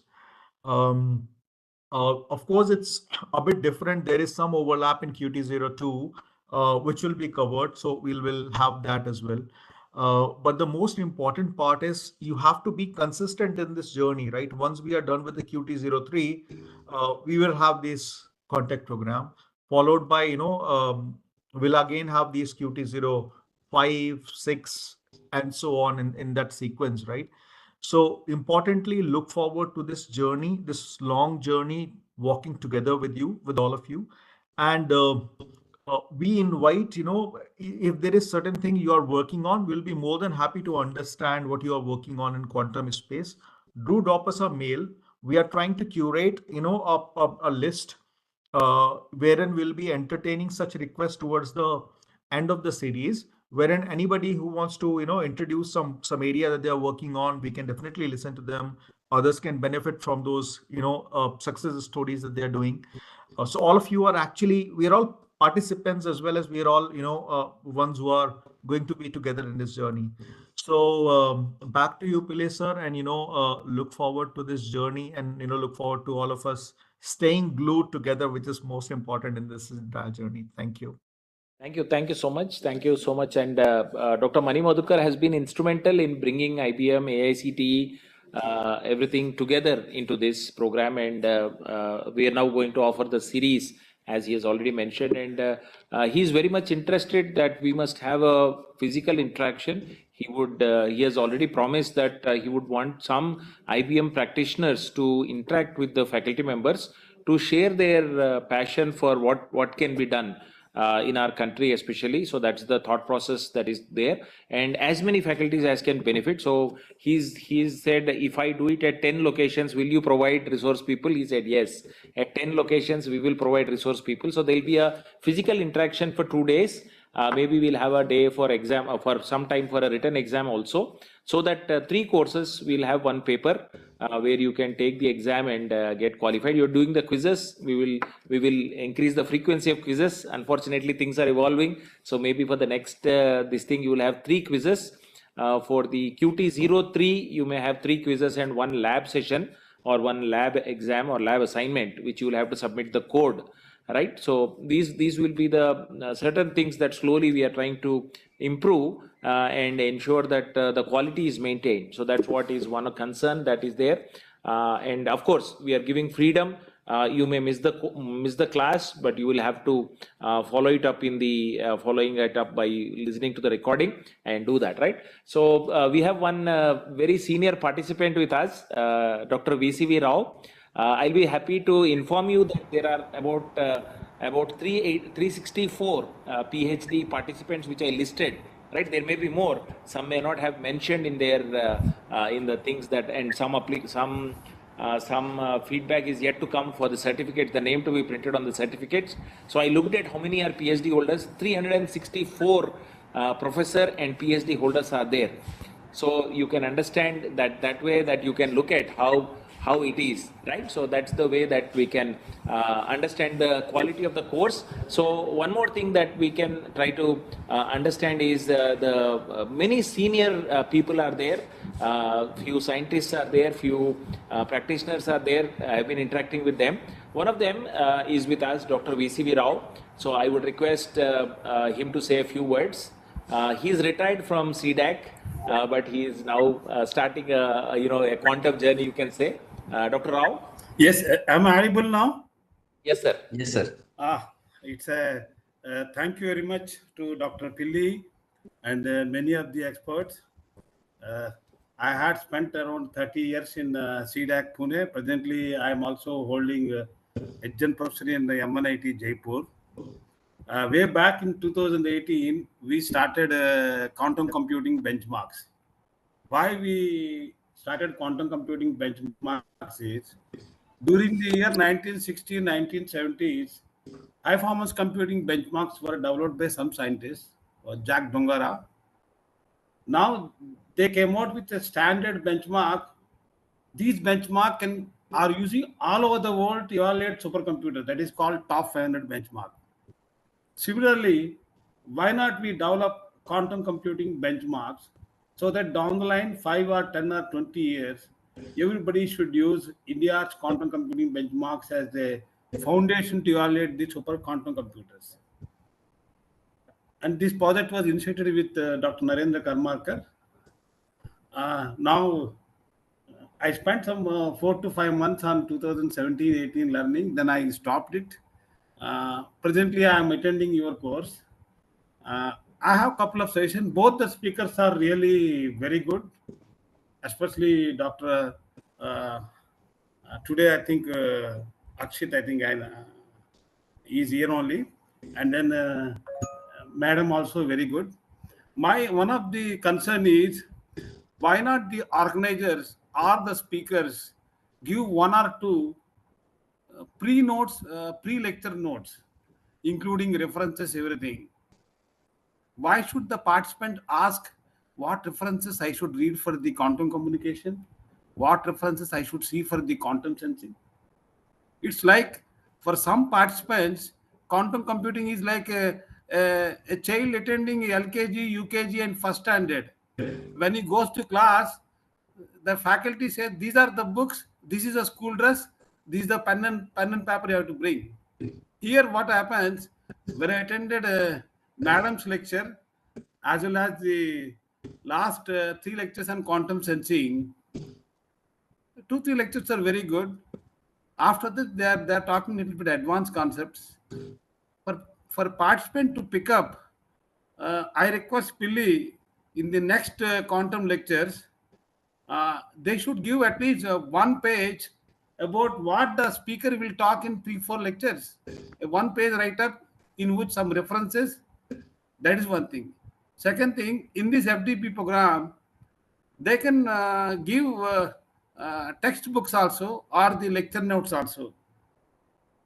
Otherwise, it's really difficult because there are participants from mathematics and high-performance computing background. There are participants from physics. So wide diversity of audience are there. They find difficult to understand and pick up actually. The most important thing is that the lectures, all the 2 weeks lectures were really good. Both the speakers, I really appreciate both the speakers who spent many hours in their home or offices to make this presentation very nice actually. So, and I also thank all the E&ICT Academy to give opportunity for the many participants in India so that they can learn and then understand actually. Right, sir. Thank you so much, sir. Thank you for your comments. And I think there are 1 or 2 more people who have raised their hands. I'm just adding them to be the panelists. So I think either Shiragpur sir can take up Bahubali. Okay, Yeah, so sorry. I just saw myself unmute, so I just thought I'll let me Sure, sir. unmute. Please go ahead. Yes. Sure, sir. So, Pillai sir, first of all, congratulations. I think it is a marathon for 20 days, and Also, I switch on your really video if you don't mind. video is not enabled, sir, on this one. Okay, So, it's not enabled for them, sir. Again, we'll have to convert them to panelists and all. It will take some Okay, time. okay, no problem. No problem. all right. So I come from the engineering background, and then I am Let us do that, the please. operational research. And I was Let I us want to do echo that. on. Let us do Sure, that. sir. Please. Yeah, Yeah, we're doing. make them panelists, please. Yeah, ma'am, you can unmute now. Sure, sir. You can turn on the video. Yeah. Ashwath sir, can you log off from one account? We'll take the picture in case. VCV Rao sir, if you can turn on your video. Mahipalji. Yes, sir. Yes, sir. Dr. Rajiv, please turn on your videos. Yeah, that'll be great. Yeah. We'll take one picture. You are Yeah, able to please go see ahead. me? All right. Yeah, Dr. Pankaj Tiwari, So, please. I wanted to first congratulate you, sir, because it was a marathon, as I was mentioning. And I wanted to echo on the part of because see, I come from engineering and I work on the interdisciplinary side. I work more into the operational research and analytics. So for me, it was definitely like a Montessori, and I was trying to learn every day. And I should congratulate the speakers, Nivedita ma'am, Ashwath sir, because it was not so easy, to make those many notes. That is something I admire both of them. And every day, 2-3 hours, like just to teach the 2 hours, it takes a lot to prepare for the notes. So that is where I wanted to say. Apart from that, a few of my something which I really wanted to recommend, I would leave it the lecture note and everything, because sir, senior professor, already has mentioned that, so I will not reiterate on that. But the only thing I would be looking from the person like me, I'm a researcher and I'm really looking for more case studies, because I may not be directly working on this, but for me, the reference will be more viable to look into. And how can other fields, because it's not only the physics or the computers, because we work on the management side as well, at the same time, non-management side as well of it. So how this will be useful for it, that is where we look for. So again, my congratulations to the entire team, and I really look forward. And many more things, the new concept, because I revived on the mathematical concept which I actually did during my engineering days. It has been almost 30 years. So I'm very good with it, and I'm really happy that I have attended this 20 days FDP program on quantum computing. Thank you so much for the opportunity, sir. Yes, ma'am. Thank you. I can understand, many of you have been struggling to get into Canvas, get into WebEx, but I think this has also given that exposure. And thank you so much for the extra effort that you had to put in. Thank you so much. Yeah, I think we had Shiragpur, sir, I think. Maybe you can go with Gurunath. Yeah.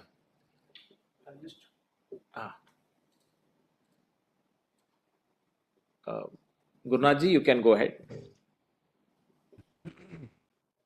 Go ahead.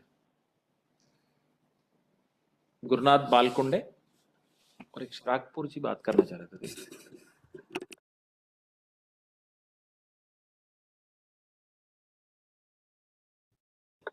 Am I audible, sir? Yeah. Please go ahead. Yes, sir. This is my first FDP. Only 2 speakers are completed this 20 days.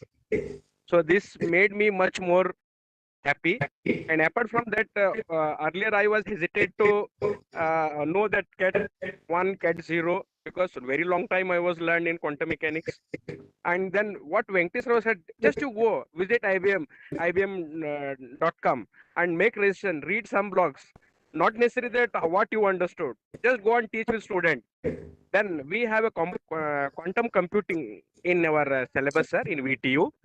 So now I am with courage. I can teach to my student. I can face my student, and especially quantum mechanics. Earlier it was various application, but by understanding Ashwath sir class, that is SQUIDs, AC SQUIDs and DC SQUIDs, we are teaching last 24 years. So I can able to explain them how it is applicable, how it can be utilized, and how it best. But maybe I cannot contribute this quantum computing, but my son clears JEE exam. I will insist him, you look your career in that quantum computing. This is an eye-opening for me, for my son, sir. And thank you very much. I will complete one share, sir, if permit. Sure. बार प्रयास करने से अगर सफलता हासिल नहीं होती है तो तू कमजोर नहीं, तेरा वक्त कमजोर है. दिशा को बदलो, सिद्धांत को नहीं, फिर देखना कामयाबी तुम्हारे कदमों को चूम लेंगे. Thank you very much, Nivedita madam and Ashwath sir, for enlightening for us, sir.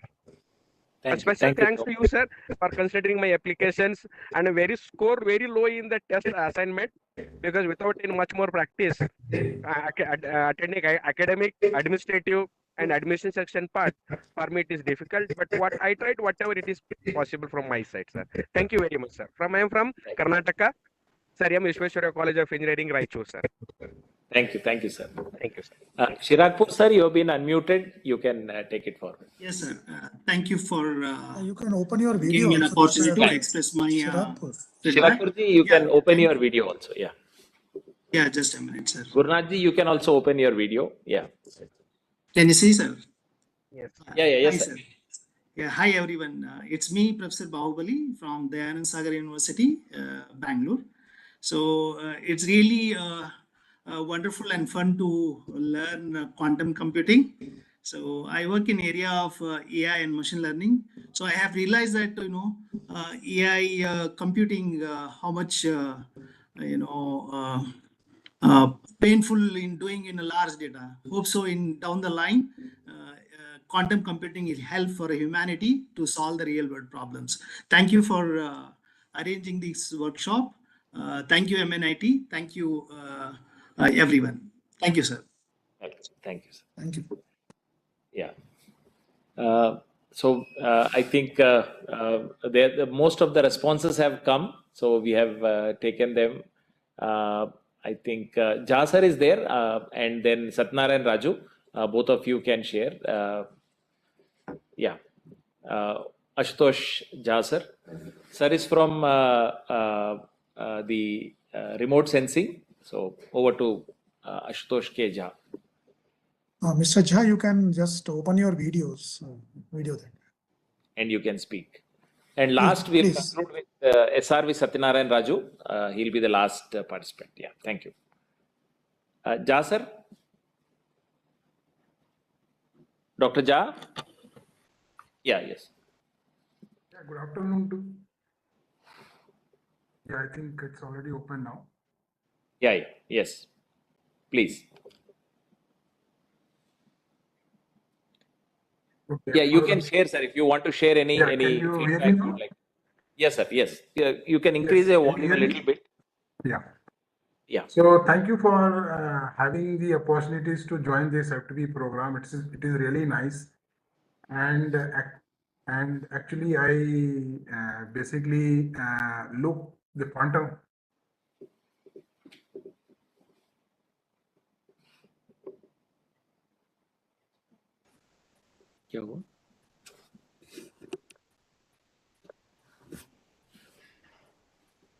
Sir, your audio is not coming.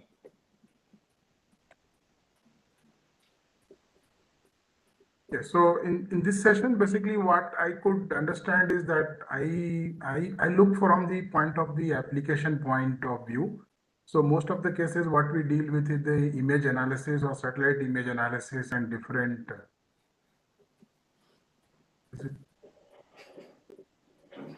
Okay, so I think like.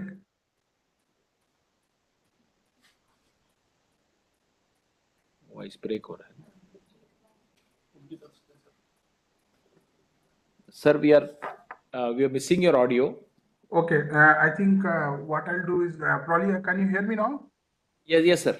Okay, so what I was trying to say is that I look into basically the remote sensing applications and how the quantum computing can be used. Mostly the data sets what we deal with is having a very varied scales, like some of the data set is which of few centimeters to some of the data set at kilometers. So accordingly, the processes, whatever we deal with is quite different. So the quantum computing, I'm looking from the computational point of view, that the method or techniques which is being given by Avasthi sir and as well as the Nirita ma'am. So I could now link the different applications in the future, which we can basically look for certain algorithms which can be used for geospatial and other analysis techniques. So it was really nice, and thanks for giving me opportunities to join this session, sir. It's basically I'm interested in applications on which I could gaze like how the different mathematical relationship and engineering things can be combined for real applications, because building the sensors or computer or chip is just one part, but actual activity is making these algorithms for solving the real world problems like weather related patterns identifications, or maybe the socio-economic relationship, the kind of transportations and other areas where I see that there's an opportunities where the different active agents are there and the corresponding processes can be integrated with these computational methods. Thank you for this giving me opportunity, and I look forward for the other sessions as well in the future as well, like Q02 and Q03 as well. Thank you. Thank you so much. Thank you so much. So I'll, Satnarayan ji, are you there? Yeah, please go ahead. Yes, sir. You hear me, sir? Yes. Sir, good evening, every analyst. And first of all, thank you very much for organizing this one. And it's like enlightening and upskilling ourselves. So thank you very much. And particularly Dr. Ashwath Babu, sir. It's a great, sir. Actually, your concepts are very clear, sir. Sir, your way of connecting from quantum to classical to real, and physics to maths to applications. It's amazing, sir. Actually, really, I'm very thankful. I'm enjoying your lecture, sir. It's my means bottom of my heart I'm saying it. And if the lecture is like first time I was like going through last couple of months, going through what is qubit, how to realize qubit and Hadamard gate. I was like going through many things. But when you gave that lecture that Hadamard gate is the first, we are putting them in a lower state and giving some sense and going to that makes me first time, okay, I am realizing something qubit, understanding it. Thank you very much, sir. So, and harmonic oscillator and this one. Basically, I'm a physics. And now it's like realizing everything a bit better. Thank you very much, sir. And I request that one, if there is any means such lectures are there, if you take a first initiation and first step, establish this thing, from classical to math to quantum after applications will be very clear.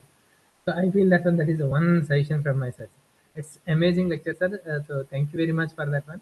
So meanwhile, I just want to I will connect you later about my one of the problem to solve in this regard.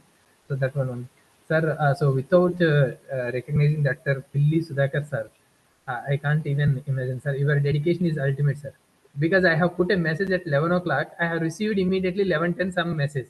And again morning I saw that your message and again something I put at 5 o'clock.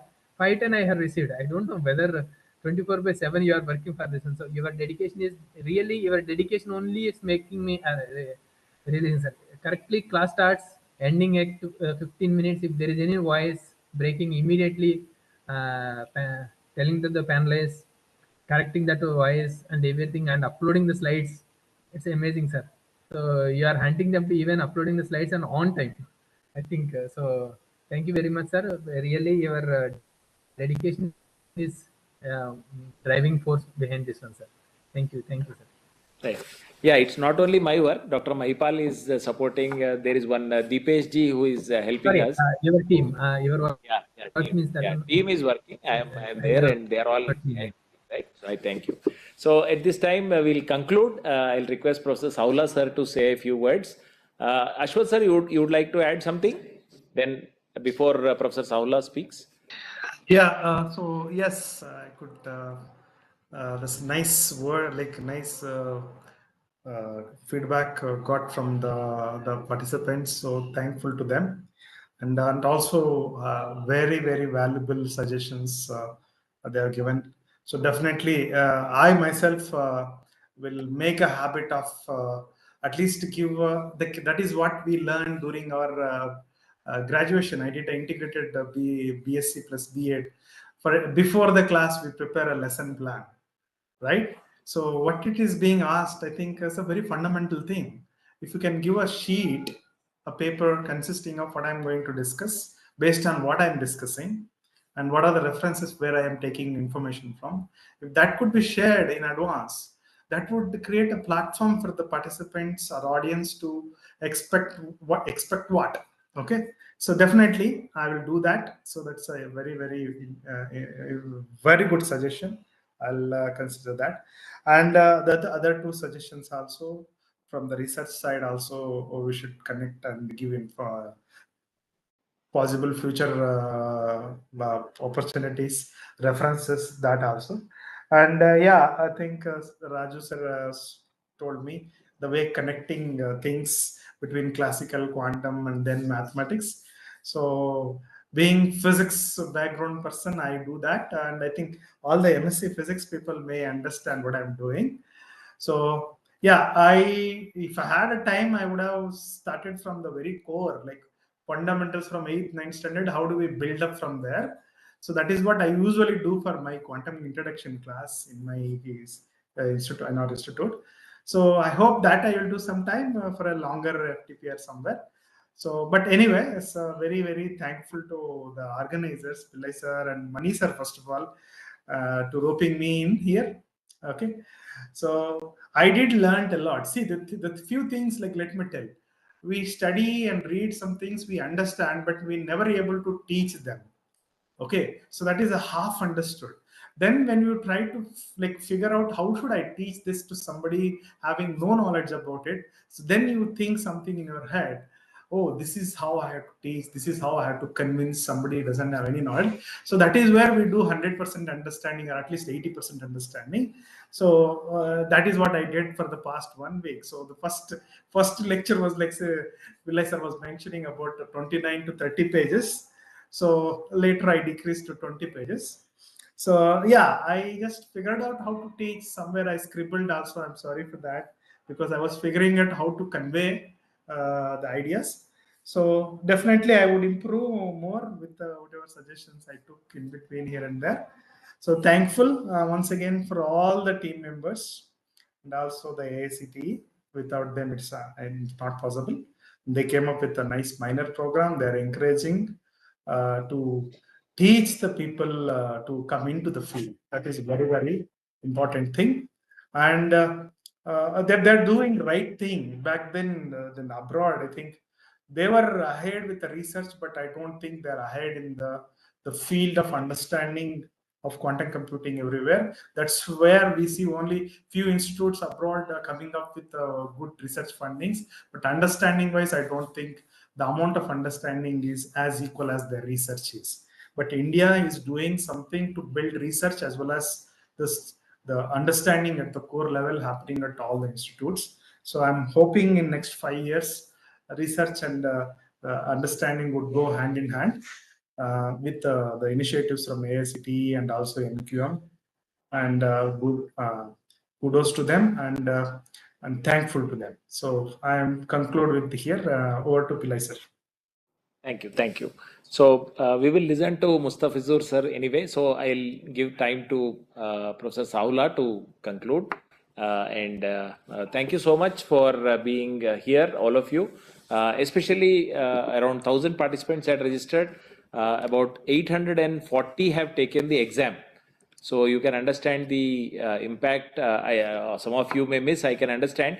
But 840 taking the exam is a kind of real test, is that what I felt. And many have cleared the exam. So I'm happy. And the second exam was taken even more seriously. So I would really appreciate. So that's a huge number of people who are aware of being quantum ready, in one sense, that at least they will be able to say something, they'll be able to do something on quantum. It gives us immense satisfaction. So, and then 364 and more, in fact, I would say around 400 PhD holders, and many, people coming from CDAC, people coming from ISRO, being part of this and following the courses and these things. So it's a joy that we could do this, and we will come up with the second program.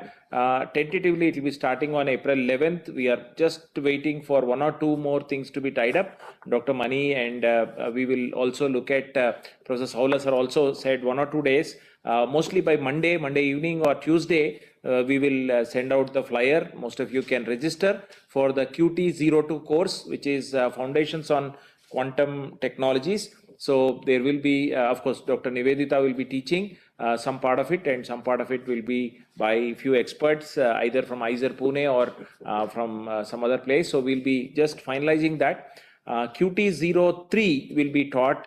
It will be starting somewhere in May 13th or 14th. I'll give you the dates before we go. So and then it will continue till June 7th. So that will be the same 20 days, 2 hours program, and it will be taught by an IBM educator called Jay Kumar Vaidyanathan. So you can look up Jay Kumar Vaidyanathan. You will know he's doing excellent work. And I will share something about him when we start the QT03 course. So, so these are immediately lined up. Maniji, would you like to mention the dates? I think you have the exact dates with you, right? April 11th to May 3rd is the first one, QT03. And I think the second one is ending on June 7th. So it must be starting somewhere on May 16th or something. Yeah, so it starts on 16th May and ends on 7th June. And 7th June. So we will exactly give you the schedule. So there may be some holidays in between. We'll adjust that and give you the exact schedule. So hopefully we will, by Monday evening or Tuesday morning, you will have the folders in your hands, right? Over to Saula sir.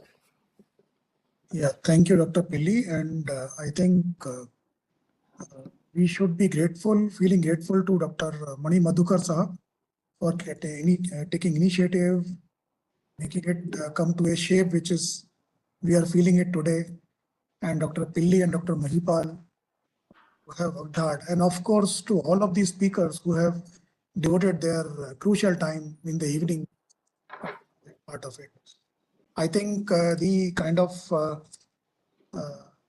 utility of the efforts is evident from the feedback from the participants. And as Academy person, I'm extremely glad with along with the all co-CIs, one of Pilli is one of the co-CI also, that we assure the IBM team, Dr. Madhi Madhukar, to support them with our humble efforts and extend the facilitation for taking up the participants to you and hosting their speakers. I have just 1 or 2 slides to share if Pilli has some time to give to me, 5 minutes. Yes, sir. So in that, I will be just showing the kind of honors and minors which have been recommended by the committee of AICTE.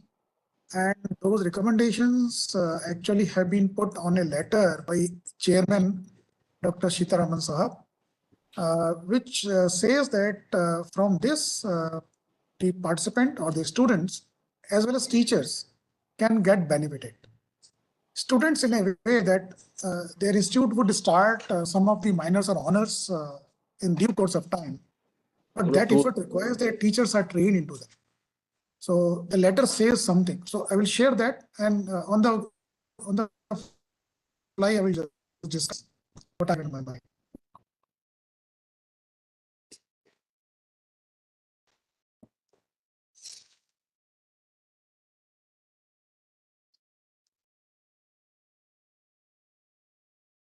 I hope it is visible. Yes, sir. Yeah, so I just got hold of what AICTE recommends as a honors and a minor for BTech students. So an institute has to start this scheme, and their academic council, senate, or respective bodies have been given complete freedom to start those on the lines of some 4 to 5 courses recommended for various streams actually. And fortunately, quantum is one of them. Honors means about 4 to 5 or 6 courses, extra courses during BTech, right? And a minor means the same courses, but they are opted by somebody who is not in circuit branches. So set of courses remains same. If the circuit branch student takes it up, it is mentioned as a specialization, honors. And if a non-circuit branch student takes it up, it is also mentioned that he has done some specialization, but that is called a minor. That's what a difference for that part is. So I'm just coming to the letter which Professor Sitaraman Saab has sent to all vice chancellor of universities sometime back in 23, about 2 years back. It says that the all branches of engineering and like what technology, they can have the elective courses in emerging disciplines, AI, internet, those kind of things, including quantum. So that freedom is given to all the institutes. The main deficiency is those institutes do not have the trained faculty that way. So there is a way out for that. This is for this is part of the letter. I am putting on 2-3 slides that way. This says for undergraduate students, if they take some courses here, about 18 to 20, which are from the circuit branches, it will be counted as a specialization and as a honors that way. And if any other branch student take it up, the same set of courses, it is considered as a minor specialization. So institutes can offer, they say universities are free to evolve their own syllabi for those minor degrees or honors degrees, and they can go ahead. This is for teachers. Like I can just hold on to this. It says that if there is a shortage of qualified faculty to teach all these areas, let us say for example, quantum technologies, computing and technologies, then AICTE says that if a faculty completes only 10 credits from somewhere on the online, SWAM portal, NPTEL, or any government portal, which is including ours also, if they do just 10 credits, about 3 courses in that field, he may be allowed to carry on offering the minor and honors degree. So this is quite a good thing to look at that. I'm sorry, I think my share has gone down. But anyway, I have completed, but a few more things are remaining. I'm sorry. Is it visible now? Yes, sir. Perhaps. Okay. So this was the letter which was stated 2 years back. And I think Dr. Mani Madhukar Saab has taken us to a good journey, and I think we have started well. Thanks to him again. I cannot thank him less than that part. This is the committee recommendations from the AICTE. The document is online. That's what Dr. Pilli was indicating to you. This course is already completed, just going to be completed today with one more lecture from Dr. Rahman. And next, we are going to offer this course in possibly April. And the third course out of these two, maybe in June. I'm sorry, in May, possibly. And the rest of that will take care along the line. Maybe we complete that before October. So all 5 courses we might complete before October. As a academy, I think I'm getting my share quickly, frequently getting it down. I don't know, some problem there. So we'll be in touch with Dr. Mani Madhukar, and we'll always be thankful to all the speakers, and we'll be very humbly facilitating all that joining of the speakers and the participants. So I request all participants to wait for our announcements on our website. I don't know, my share is getting down quickly, frequently. I'm sorry. I just have 2 more slides telling something about if Mani Madhukar Saab permits me. There are a few more minors. These are the courses we are going to offer. That's what I'm saying. QT2 in April and QT3 in May, possibly that way. There are a few more fields where we might offer that. And please do keep looking at our site. We are also going to offer VLSI minor. I thank Dr. Mani Madhukar Sahab to just apprise us for that kind of a minor and honor scheme. And we have taken a cue from that idea. And now we have gathered about offering 4 or 5 courses in VLSI right in next 6 months. And a similar thing for AI/ML in next 5-6 months. Right. So these are the set of courses we are going to offer as a sequence of the courses. We may keep looking to our website for that part. I think this is all I have to tell you. Thanks again to all the speakers, especially Dr. Mani Madhukar, Dr. Pilli, Dr. Mahipal, and our support staff here, Deepesh, and of course our higher up and director sahab, Dr. Padi sahab, because this idea, when we actually posed to him, he took it very pleasantly, and the kind of support we received from him with kind of mobilization at ministry level and other way, it was instrumental in actually getting support from many of the organizations. Thank you, Dr. Pilli. Thank you, Dr. Mani Madhukar again, and all the speakers, Thanks the a lot. participants. Thank Yeah, thank you so much, sir. I hope And, can be taken ahead. Fine. right. Thank you so much, sir. We will move ahead, and I think the idea for more minor degrees is taken very well. So please look up not only quantum courses. There will be other courses offered from EICT academies and especially MNIT Jaipur. And we have lined up about 50-60 courses in the coming 1 year, starting from April. So we will be listening more from Dr. Ashwath also, I think in QT05. We will be listening to Dr. Nivedita again in QT02. So please wait for more learning and announcements. I wanted to really share the brochures today, but just we are tying up certain things. We want to give everything in one go in final shape. Right, both the courses we will announce mostly QT02 and 03.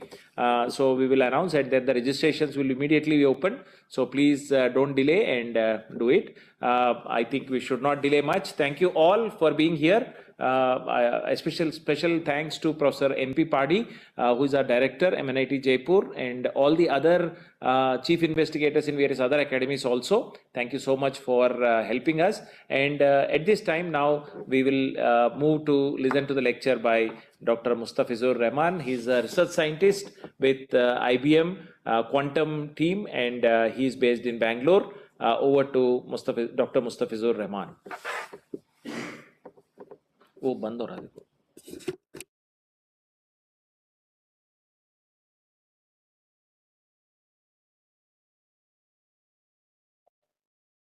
So let me share the screen. Is it visible? Yeah, screen is visible. Yeah, full screen. Yeah, sure. Please go ahead. So first of all, I would like to thank very much all the eminent speaker here, and especially MNIT for inviting me for this special session. And yeah, so this particular course, I especially got invitation from Dr. Mani, and I Just last month, we did a recording on QT01 at IIT Kanpur, invited by DST and AICT, and I saw that this is something happening at MNIT on the same thing. And I think most of the things are already covered by Professor Asad and Professor Ms. Nivedita ma'am. So they have done a lot of good job, and most of the things are covered already. So this particular lecture is dry and oversimplified. So please take water, okay? And I will not take much of your time. So this is just a overview of what we are doing at industry. I mean that already it is taught to you by Professor Vasat and Nivedita ma'am. So so I am told to take two sessions, and I'll minimize the time for the sake of time. So I divided into two parts. One is the session one on superconducting hardware technology, the unit of quantum information, and the natural integration to quantum chemistry and simulation as the use case. So where I think many of the things are already taught, so I'll not cover the basics parts again. And the second part, I'll cover some of the applications. So why quantum computings are at all important, and we'll also revisit engineering from quantum science and technology angle, and we'll term something this particular era called quantum utility, and we are moving towards another era called quantum advantage. So what is our goal as engineers and scientists to do in this quantum utility and advantage era? Okay. So So I'll take roughly 30 to 40 minutes, 30 to 35 minutes for session one, and another 30 to 35 minutes to session two. And so as Professor RCB just told, like to mention some of the books, I just put this slide right now. And in the course I recorded at IIT Kanpur, so probably it will available to SWAM and PTEL as well. So you may look into those things. And I think mostly I covered mathematical aspects there, and here Professor Asad already covered the physics inside, why the qubit 0, qubit 1, different technology, and most of the important aspects of that. So it will be a good combination of both. So basically, those who are very new, they can consult with the book by Nilsson and Chuang. This particular book is called the Bible of Quantum Computing. You can look at this. This is a very simple and very good, I mean overview of the content. And as well as if some of you are interested in the quantum communication part, so this particular book by Pathak, as well as the book by this last one is extremely good. Those who are just coming from the engineering background but wish to appreciate little bit about the physics, they may start with the book Introduction to Quantum Mechanics by Griffith. So these are some of the references you may consult. You may take a screenshot for your reference. So let's start with the session one. Let's divide the part into two, science and technology, and I'll be mostly covering with the technological part as I belong to IBM Quantum Computing. So I did my master's and PhD from IIT Kharagpur, and then I joined to IBM Quantum team as a research scientist. I am working on quantum algorithms, specifically quantum simulation and coding stuff. And prior to this, I also have had opportunity to work with Airbus Defense France, as well as Qualcomm, Texas Instrument, and some other companies on their R&D projects, including DRDO.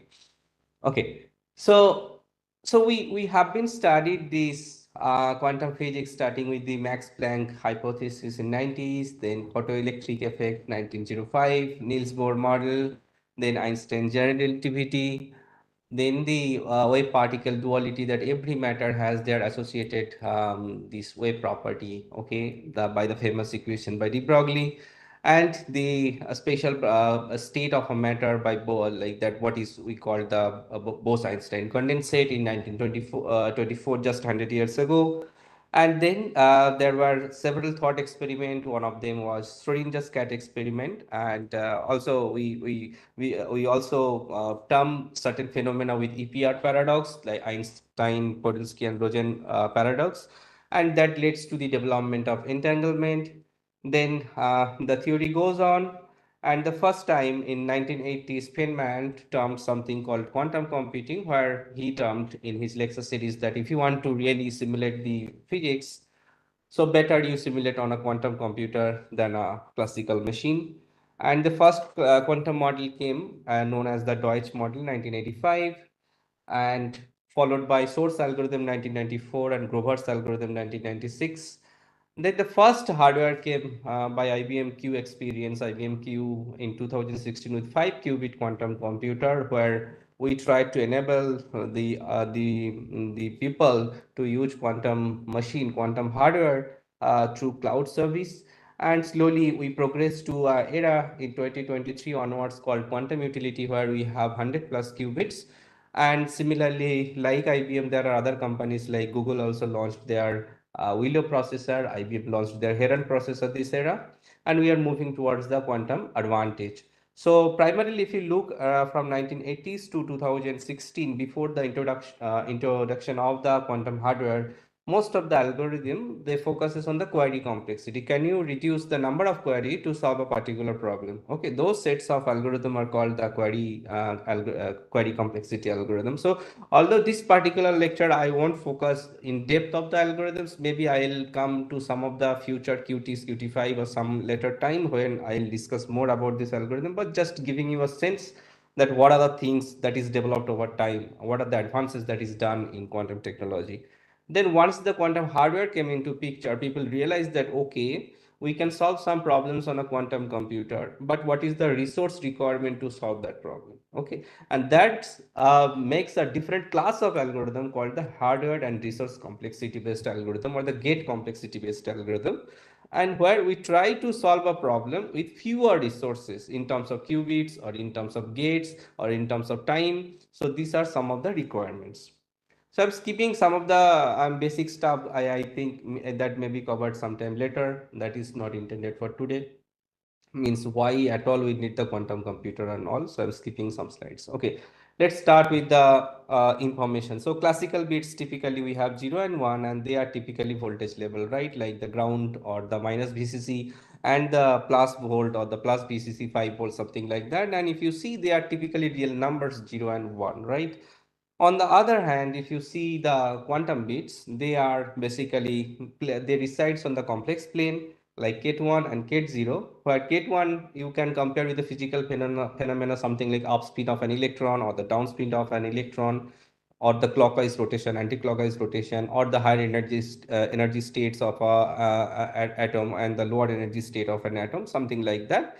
Like it's a quantum mechanical phenomena where you are designing your hardware, and this particular Ket1, they are not in fact right now real numbers. They are vectors, okay? And Ket1 is basically 1, 0 vector, just a simple column vector, 2 cross 1 column vector representation. And similarly, 0 is basically 1, 0 representation. They are typically vectors, okay?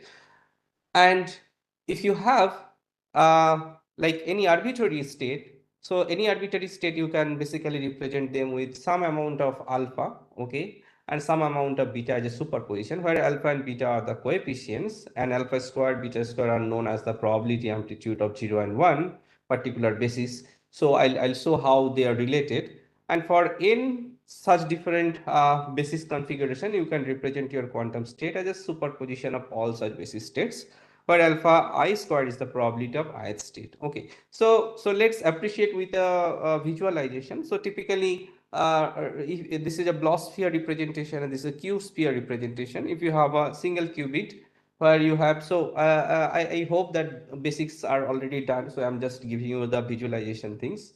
So Ket0, you normally typically you are representing in a north pole of a Bloch sphere, and the Ket1 you are representing as a south pole of a Bloch sphere. Now you see that classically either it is a 0 or it is a 1, but in quantum computing you can create a superposition of 0 and 1, so where your quantum state can be simultaneously at 0 and 1. And if you have multiple such basis states, like instead of just 0 and 1, if you have say 4 basis states, so you have 4 0 to 4 1 combination, so you have 2 to the power 4, that means 16 basis states, and there are 16 such possibilities. Okay, now your objective is that maybe some of all the states might not be important to me, and some of the states are actually important to get the solution. So we can create quantum interference to maximize the probability of of some particular basis, and we can nullify the probability using the gate operations to other quantum basis states. So these are the very fundamental operations which are already that is taught to you. So now let's go a little bit inside. So what is happening?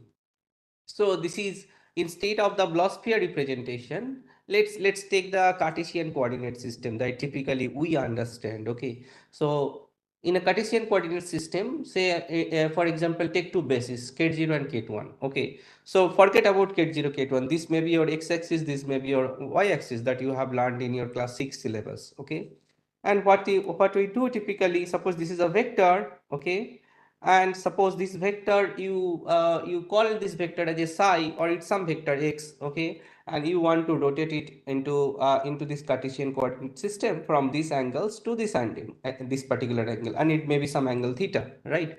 So what we do, yeah, our basically the evolved state or the final state will be some rotation matrix times this vector, right? That means that there is a matrix which will perform the rotation of this vector, and it will bring this vector here from this particular position to this particular position, right? And then what will be the r theta? From linear algebra we know that it will be cos theta minus sin theta cos theta, and if it is a 90-degree rotation it will be 0 minus 1 1 0. Okay, if you simply multiply this particular matrix with this vector, you will be getting this particular vector. Okay, so this is typically like how we represent a particular quantum state, and we perform on the various gate operation to get a evolved state or the next state, right? Similarly, if you want to do, if you have a quantum state at 0, that means you are sitting here and you want to just transform or rotate your state from 0 to 1, then similarly, like in classical logic, you perform the NOT gate, right? To get from 0 to 1, 1 to 0. Similarly, here is something, because your 0 is basically 0 1 and you want to get 1, that means 1 0. So you multiply a matrix such that you get 0 1 to 1 0, that means get 1 to get 0. Okay, or it may be the vice versa, right? So you basically multiply a gate, particularly 0 1 1 0. This particular gate is called the X gate or the Pauli X gate. Okay, and you get the transform state from 1 to 0. Similarly, if you put this side here and x, then you again get this vector here. Okay, so this is the gate operations that you perform. Typically they are typically matrix operations, and so basically you are applying a x gate onto the gate state 1, you are getting 0, you are applying a x gate in 0 and you are getting 1. So same thing if you do on a IBM quantum machine or some Qiskit or SARC or some other environment. So this is the block sphere representation where you see that K0 and K1 are in the opposite pole. So that means this is the 90-degree angle. Earlier in the Cartesian coordinate system, this is the 90-degree angle. But in the block sphere, the opposite pole means the 90-degree angle. Okay, so this is just a representation. And then you put a X gate on the qubit typically, and it will give you this particular state K0 to K1. Okay, so so now the question is, let's talk about the measurement.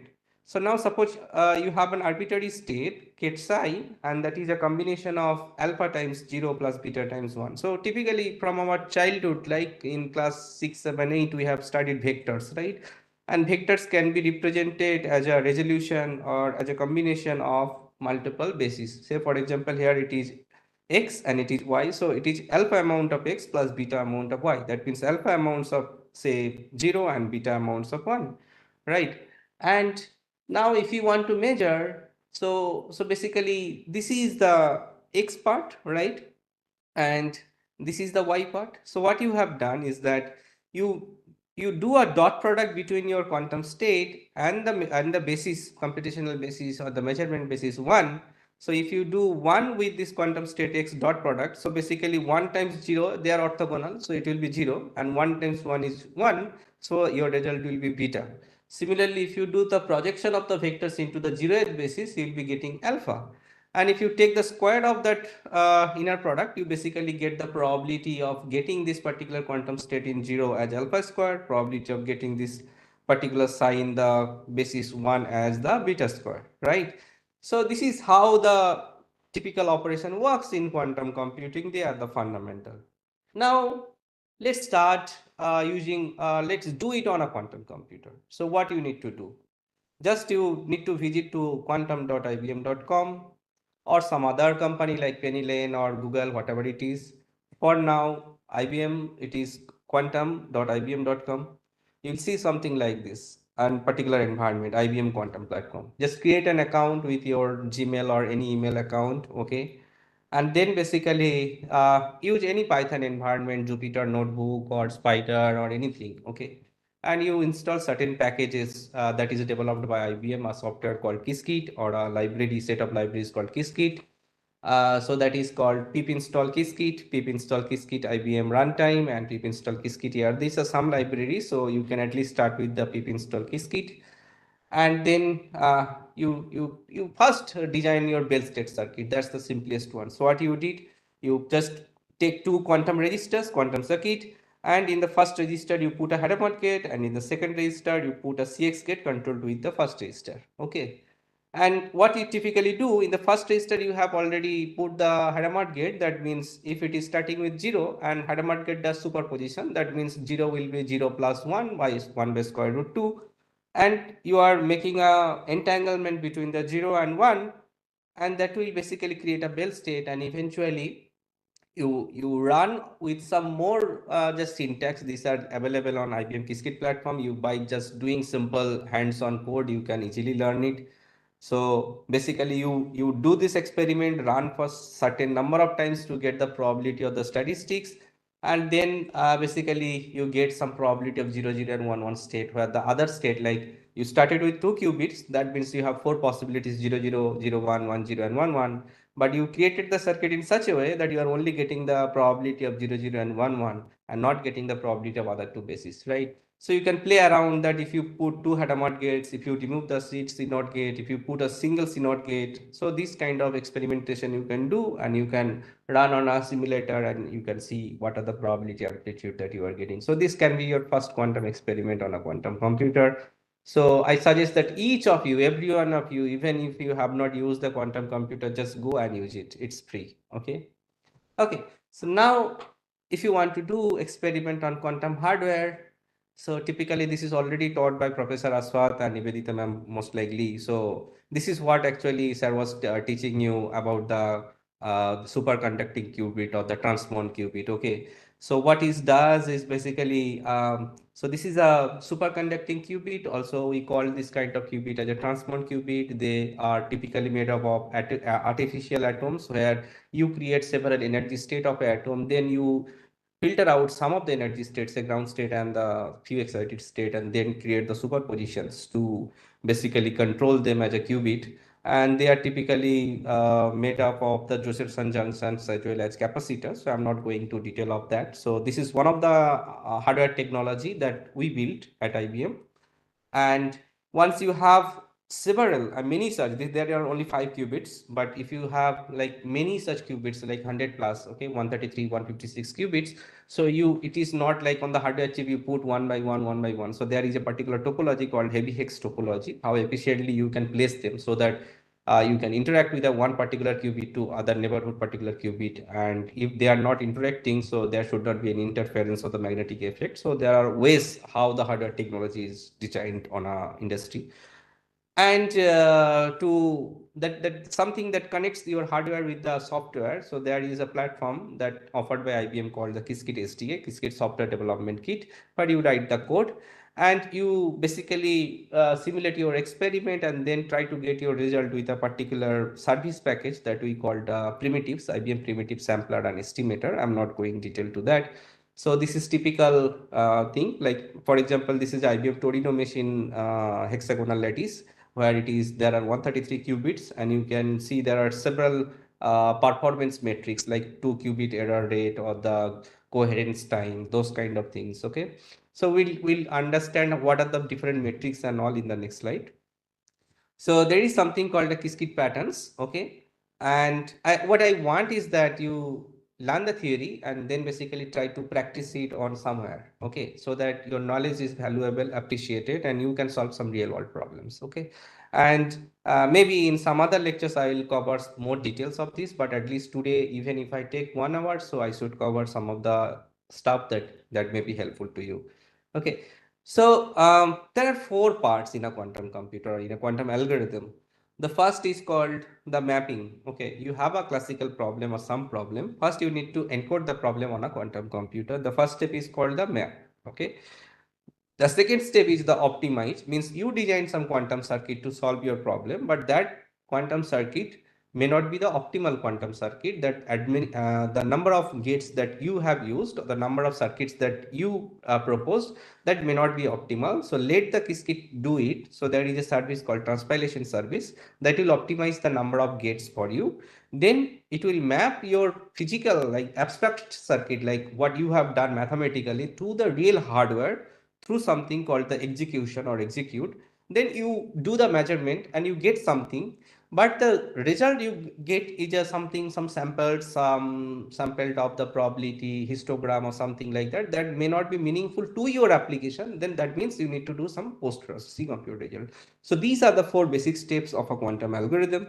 Say for example, you take this Bell state circuit that I just shown you the example. In the if you see the top to bottom approach, this is basically number of qubits you are using, q0, q1. If there are more qubits, q2, q3, and so on. So this is the number of qubit you are increasing. That means you are 2 to the power n number of Hilbert space, okay, dimension you are exploring. And the right side, you are basically introducing 1, 2, 3, 4 number of quantum gates. So that is taking how much time it is required to solve your problem. That is proportional to the depth of the circuit. Okay. So for example, if you increase the number of qubits like q0 to q11, 12 number of qubits, and there are, you can see many number of quantum gates, basically left to right it is there. So that is the count that we call the circuit depth. Okay.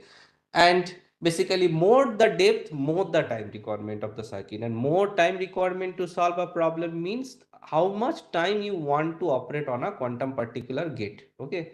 And every gate there is a coherence time, that much time it can actually work ideally, or after that it will create noise and all. Okay.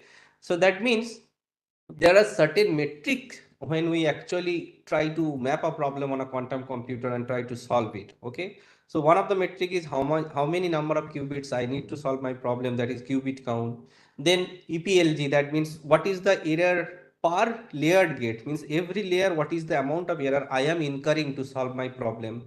There is something called CLOPS, circuit layer operation per second. Like when you solve a classical algorithm, classical problem on a machine, like you have flops, right? How many floating arithmetic operation you do on a CPU, right? Or just GPU. Similarly, when you solve a problem on a quantum machine, you need to count the clocks, how many circuit layer operations you need to solve your problem. Okay. And so if you have error in between in the circuit layer by layer, so there are various ways how we can mitigate them. So there are basically 3 main procedure methods. One is called the error suppression, one is called the error mitigation, one is the error correction. So I am not going detail of anything, just but I am giving you some sense what suppression, some examples. So in error suppression, so we try to cancel out the noise by inserting more number of gates by training the noise. Okay, so there are techniques like dynamic decoupling, Pauli, twirlings, etc. Similarly, if you use the primitive and you get some result, either it is a sampled value, like every computational basis, you get some probability using the sampler, or you compute the expectation value of an observable. So given an Hamiltonian age, and basically you compute the expectation of this, okay, given the wave function xi parameterized with theta k. So these two are typical application of primitives. Then you might have several kind of error, and there are error mitigation techniques like TREX, ZNE, PEC, like zero noise interpolation, extrapolation, probability error cancellations. And these are certain methods how you basically reduce the noise. So I'm not teaching you the details, but these are some results I am showing you. So without error mitigation, suppose you are getting some expectation value like this P theta versus theta. But if you use the error mitigation, you can get a better probability distribution, which is closer to your actual classical result. Okay. Now let's take an example what a quantum computer can do. So today, as part of my lecture, I'll introduce two circuits, two fundamental circuit. In the first session, I'll do the expectation calculation. And in the second session, I'll show you how to compute the dot product. Like you do arithmetic operation, addition, subtraction, multiplication, division, matrix multiplication. Similarly, in quantum, two most important operations are the Hadamard operation, so the expectation value calculation and the dot product calculation. So let's do the expectation value calculation. So this is a very simple circuit of expectation value computation, expectation value computation. So you take a qubit 0 and another set of qubit gate psi. First qubit you create a superposition by a Hadamard gate. Then between the second circuit to the first line of the circuit, you put a controlled unitary operation and run Hadamard circuit. As simple as it is. Now we do not understand what I am telling you to you. Okay, let us understand. Okay, let's break the circuit into multiple steps. How the mathematics goes. Okay, and let's call the step 1. Okay, so what it does in the step 1, you have two state, gate 0 and gate psi. So mathematics tells that if you have multiple such qubits, you need to do the tensor product because they form a composite quantum system. They cannot be simply added or subtracted or multiplied. They better described by the tensor multiplication. So the step 0, you have gate 0 and gate psi. Step 1, you put the Hadamard gate, right? So if you put the Hadamard gate, then what it will do? Gate 0 will be a superposition. That means 0 plus 1 by 1 by square root 2. If you multiply a Hadamard gate to the state 0, then basically your 0 will be 0 plus 1 by square root 2 tensor product with psi, because you have not done anything on the second set of circuit. Okay. Third step, you have done a controlled unitary operation. So later in the algorithm chapter, like in other QTs, you will learn that control operation particularly does when you have gate 1. Okay, so that means if you apply in the second circuit, you control with first circuit, then basically where there is 1, it will be applied. Where there is 0, there will be no effect. So basically, if you just break this equation 2, you will see that gate 0 tensor product with psi plus gate 1 tensor product with psi. Now where there is 1, there u will come into picture. So u is some matrix times the state, but here in the first state with gate 0, there is nothing changed. Now in the step 3, you again apply the Hadamard. So that means wherever there is 0, it will be 0 plus 1 by square root 2. And where there is 1, it will be 0 minus 1 by square root 2. And you just do some more mathematics. So you can put all 0 in one side and all 1 to other side, and you get some equations like this.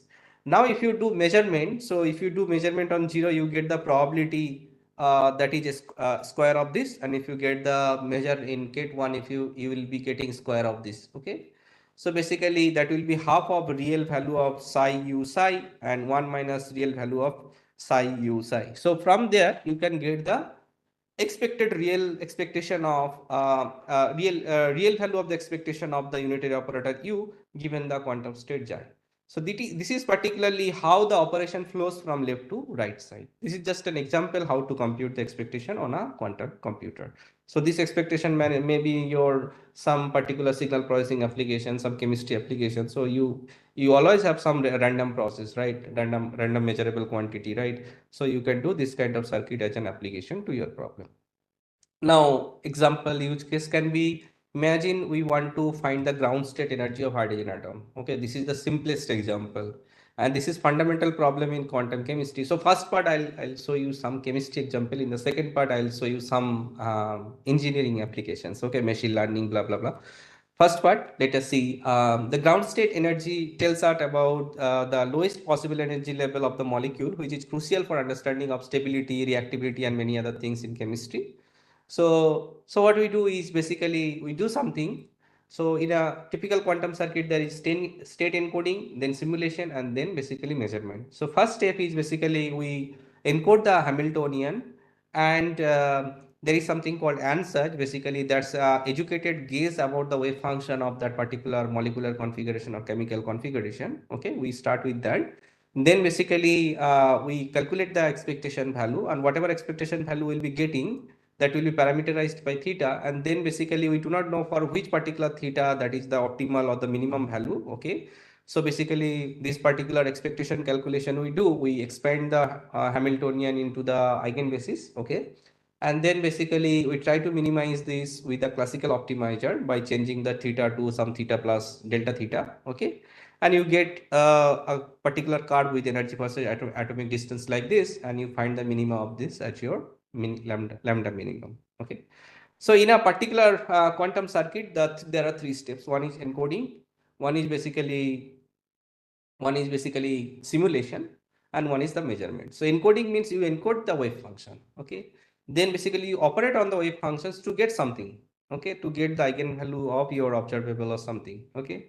And then whatever you get at the output, there is again quantum state, like vector times a matrix is another vector, that is the evolved vector, but you need to measure it. You need to do a measurement, quantum measurement. Then only whatever you get some classical probability distributions, then you store on a classical register. Okay.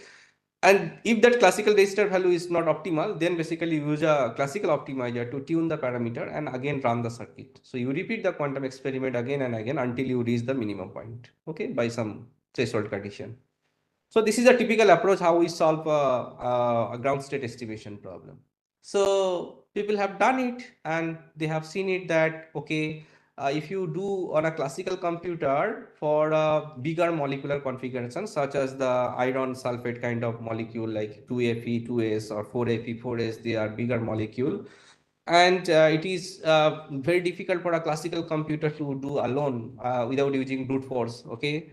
And they have used something phenomena called quantum plus HPC, quantum super computing, where the classical optimization they are doing on a HPC, high performance computer, and the quantum part they are doing on a quantum processor like Heron processor, okay? And this work is jointly done by IBM and Riken, okay? This is one of the biggest example, first time came as a utility application. Where basically they have solved certain chemical properties and things related to the ferric sulfate, and they demonstrated that quantum computer can be essentially solve certain problems, okay, beyond brute force by classical machine.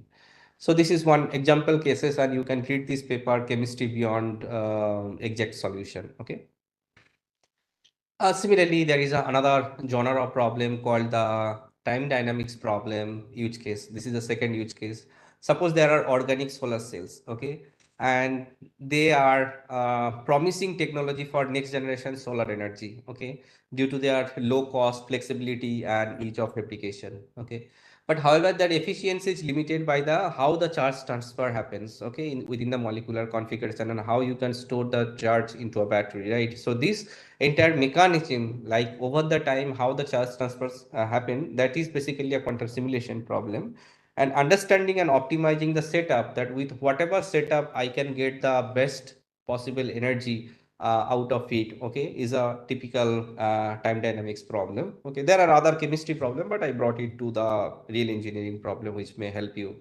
uh, so so how typically we solve it? Basically, we first try to encode the quantum state into some xi t some at particular time, okay, and then basically we try to design evolution operator, okay, given the Hamiltonian of a particular chemical configuration. Say for example, if it is a battery cell, whether a sodium based battery is better, or a lithium based battery is better, or something other molecular based battery is better or not. So every molecular configuration there is an associated Hamiltonian, okay, and given that Hamiltonian, we try to prepare a unitary operator out of that. Then basically we perform that circuit for U and the quantum state encoding for xi, and then we see that how it evolves for different time steps, okay.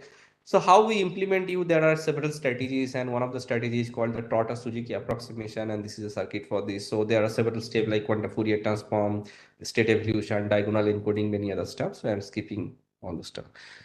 Okay, and this is one work I worked with my team member at IBM. That is on the sodium iodide molecule. Okay, and we invented one algorithm called quantum polynomial encoding scheme. How efficiently we can encode a particular potential energy landscape on a quantum machine, and published in Nature. So this skipping. This is just another example of time dynamics.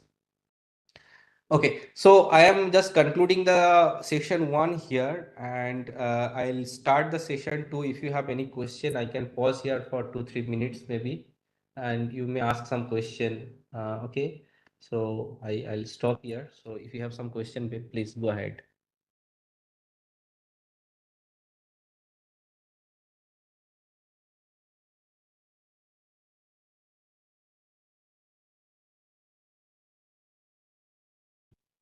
Any simulator to measure coherence time?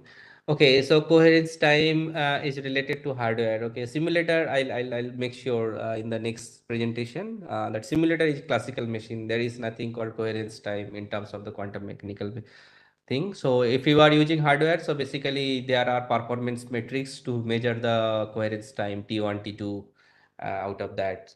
Yeah, that is possible. What is the use of barrier? Okay, so barrier basically you are just segmenting the circuit to see step by step, but if you do not use the barrier, there is no issue as such. This is just a circuit architecture design step. I wanted to know how the find if the gate is universal or not. Okay.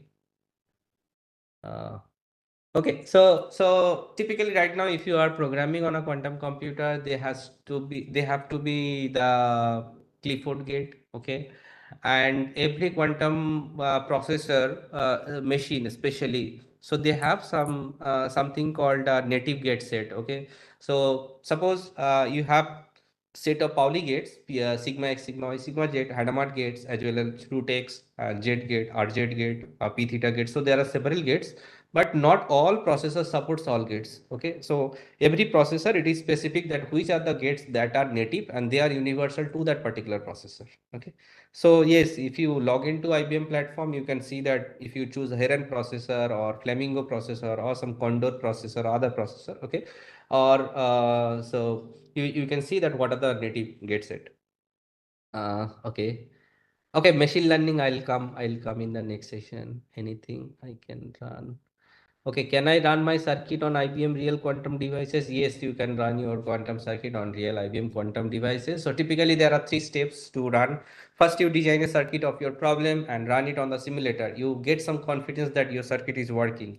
Second step is called fake backend, where there is a classical machine which is trained with the behavior of the quantum machine. Okay, and there are some noise level to the fake machine where you run your experiment and see the what is the noise behavior of your circuit. Okay, once you are confident with that, then only you change your backend to hardware and you check your circuit whether it is running on the hardware, quantum hardware. But there is again limitation of time how much you can access freely, and there are premium access as well for like industry scale or large scale problems. Yeah, can we measure each qubit, each quantum circuit layer operation with second wise?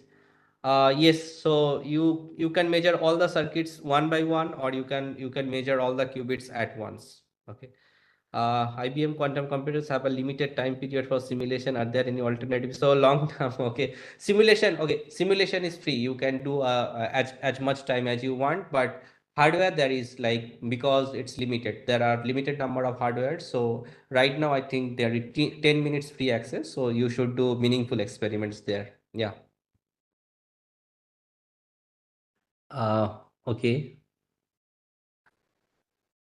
Okay, so maybe I can move to the second session, and I can see I can share some more applications that we are doing in industry, and maybe you can get interest to work on some of the similar problems and let me know. Okay.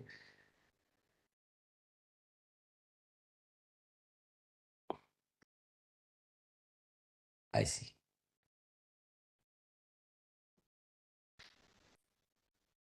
Okay, so due to limitations of time, I'll be covering mainly two particular use cases: advances in quantum technology in quantum computing for condensed matter physics, quantum optimization, quantum machine learning. So basically, I am a visiting faculty at SN Bose National Center. So I am teaching their quantum computing application for condensed matter physics specifically.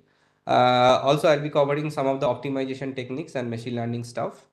And also I'll be covering another application area called the quantum communication. I'll talk a bit about the RSA encryption and source algorithm, and I'll talk a bit on the quantum cryptography. Okay. Um, okay. So what are the algorithms? Typically people talk about the advantage is something which are likely to see, not yet. So typically complexity wise, there are various complexity classes like P, NP, like polynomial, NP, bounded quantum polynomial, NP complete, P space and all. So we typically target problems in P and BQP, which are efficiently solvable by a quantum computer. But for NP, NP complete problem or other set of problems like QMA hard problem, there are quantum algorithms, but it is not guaranteed that this current quantum algorithm will give benefits or not. Okay. So a particular class that is generated specifically for the quantum algorithms called the BQP, bounded quantum polynomial error class, that is BQP class, and that resides within NP and P. Okay. So let's take another example, like I introduced the Hadamard test circuit. Similarly, let us compute the distance measure. In machine learning and many other applications, you do distance measure, right? Suppose there are two class of features, dog versus cat, or some particular flower 1 versus flower 2, okay, or some other application MNIST data set. So many machine learning stuff you do in your colleges, right? And you have seen there are like features, the original data set to convert to the some features, some frequency features or certain shape features or some other, like if you are doing the CNN algorithm, convolutional neural network, so you have different pattern or features, right? So now what typically you do, you compute the distance between feature 1 to feature 2, and if they are close to each other, you put into particular class, and if they are apart, if the distance is more, you put it to other class, right? So this is one, the distance measure is one of the important thing in machine learning and many other stuff in signal processing, communication, control system. So, and in quantum, we compute the distance using a circuit called the swap test circuit. And let me introduce how the swap test circuit works. Okay. So this is the swap test circuit where you start with three set of resistors. The first set of resistors is called the ancillary resistors or ancillary resistors. So basically, this is the ancillary resistors, okay? And another two quantum state where you want to measure the distance, that is gate psi and gate phi, okay? These two are basically two state where you want to compute the dot product of phi and psi, okay? So the circuit is as simple as like the Hadamard one, where earlier you had Hadamard and the control unitary. Now you have Hadamard and the swap gate, control swap gate, C swap gate. Now the question is how it is working, right? So let's break the circuit into multiple steps like we did in the earlier case. So the first state is just a tensor product of 0, psi and phi, three states, right? Then you put the Hadamard, that means 0 will be 0 plus 1 by square root 2. And the second and third registers, there is no operation is done. So that is basically undisturbed. Okay. Third, you have done a C swap. Control swap means any control gate you have done on the first qubit. That means it will act only in the gate 1, not in gate 0. Okay. So you see that earlier you had psi times phi. Now you have applied the swap gate. Not what swap gate will do, it will swap the quantum information from this to this and vice versa. So this information will come here and this information will go here. So that's why you see that it was psi times phi. Now it has become phi times psi, just opposite of that. Okay. That means there is a swap of information in the state related to gate 1. Now similarly, if you apply the Hadamard in the after this gate 0, then it will do again where there is 0, it will be 0 plus 1, and where there is 1, it will be 0 minus 1 by square root 2. You just do all the multiplications by hand and you will be getting substrate like this. Now you put all 0 at once and all 1 in other place, okay? And if you measure into the state 0, so you get the probability that is proportional to square of this. And if you measure 1, you get the probability square of this, proportional to square of this, right? So these are basically half of 1 plus dot product of phi, psi times phi square and dot product of psi times phi square. So basically you do some manipulation by after measurement and you get the dot product of psi and phi. So that will give you the similarity measure between two quantum state. If you encode a set of features into a quantum state by quantum registers, and if you encode another step into another set of registers, okay, and do the swap test circuit. So say for example, if you are using the support vector classifier SVM, okay, and you are using the kernel where it does the dot product between your set 1 and set 2 features, right? And there you use the swap test circuit, then it will be called a quantum kernel support vector machine, okay. exactly it does the same thing. Well, typically we classify the algorithms into two parts. One is called the hybrid quantum classical algorithm, and another thing is called the fully quantum algorithm. So in the hybrid quantum classifier algorithm, you already heard about variational quantum eigensolver, quantum approximate optimization algorithm, quantum neural networks, quantum variational quantum classifier. So these are some of the examples of the hybrid algorithm. I'll be talking a bit more on this for 2-3 minutes later on. And there are some near-term algorithms where it has shown very good applications, such as the sample-based quantum diagonalization, SQUID, operator backpropagations, OBP, and all. So you can directly visit to our Qiskit to get the tutorial. I won't discuss much about on these topics. Maybe in some future QTs, I'll get a scope and then I'll talk.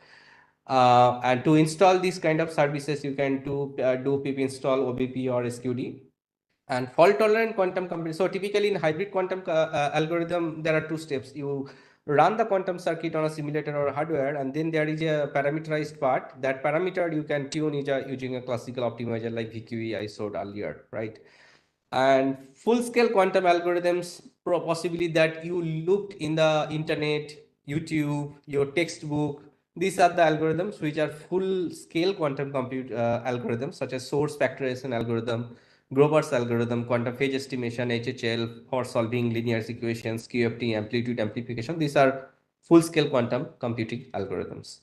So I'll show you some examples. So now, first question is where to run your experiment. So as information is physical, so you need a medium or a quantum computer to run this. So typically, if you have a quantum circuit, something like this, I got a question just before this session, so simulator. So either there is a classical machine, they are not quantum computer, first of all. They are classical machines and they are trained with the behavior of the quantum computer, means they can operate Pauli operations, Hadamard operations. These kind of gate and libraries are defined on the classical machine such that they can perform some initial experiments, okay? That they mimic the behavior of quantum computer, but they are not the quantum computer. They are called the quantum simulator, okay? And the second part is the quantum hardware, where actually you map your experiment to the hardware through some service like transpilation service and map it to the physical qubit, and you use pulse and other specified hardware to operate your gate operations and get the real valued answers or the probabilities, okay? And that is a experiment you run on a quantum hardware. So simulator and hardware, these are very two distinct things, and there is something in between them that is called a fake backend, where your simulator is trained with a snapshot noise behavior of the hardware, but that is not the hardware again, but some more behavior, noisy behavior of the hardware to the simulator, that is called the fake backend. Okay, so this is a coupling map of IBM Torino machine that is shown here. Okay, now I understand that there might be some of the scholars and professors and students joined from the physics background, and this is one of the excellent experimentation demonstration by IBM, CERN, and DESI. You all know about CERN, right? CERN and the experiment they have been performing on the Large Hadron Collider, LHC, and there is a huge experimental cost to do that. Not only the experimental thing, it is also difficult to do theoretical modeling, especially in terms of the topological terms like QCD, Monte Carlo simulations, and there are exponentially large number of the parameters relating to the Hamiltonian approaches. Okay, so can we use a quantum computer because they are natively working with the quantum principles? They are working in the very low temperature, like few millikelvin, right? And map the same kind of problem mathematically on a quantum computer to get some notion of the result. And if the results are actually interesting, then we can do some real experiment on the LHC or something like that. So this is a very good demonstration in the high energy physics, okay, that how a quantum computer can be useful or so, okay. So you can read this paper for more details. So this is just a demonstration of quantum computer on many body physics. Similarly, you can you can read this article as well, progress in condensed matter physics, like the Nishimori transition state and all. So where basically you can see that after a particular threshold, a particular solid, they start melting, and what is the behavior in the transition state and all. Okay. So basically, for example, if you are washed with an ice cube that is melting into a liquid water, then you have witnessed that ice molecules reach to the melting temperature. They enter into a kind of intermediate state. Okay.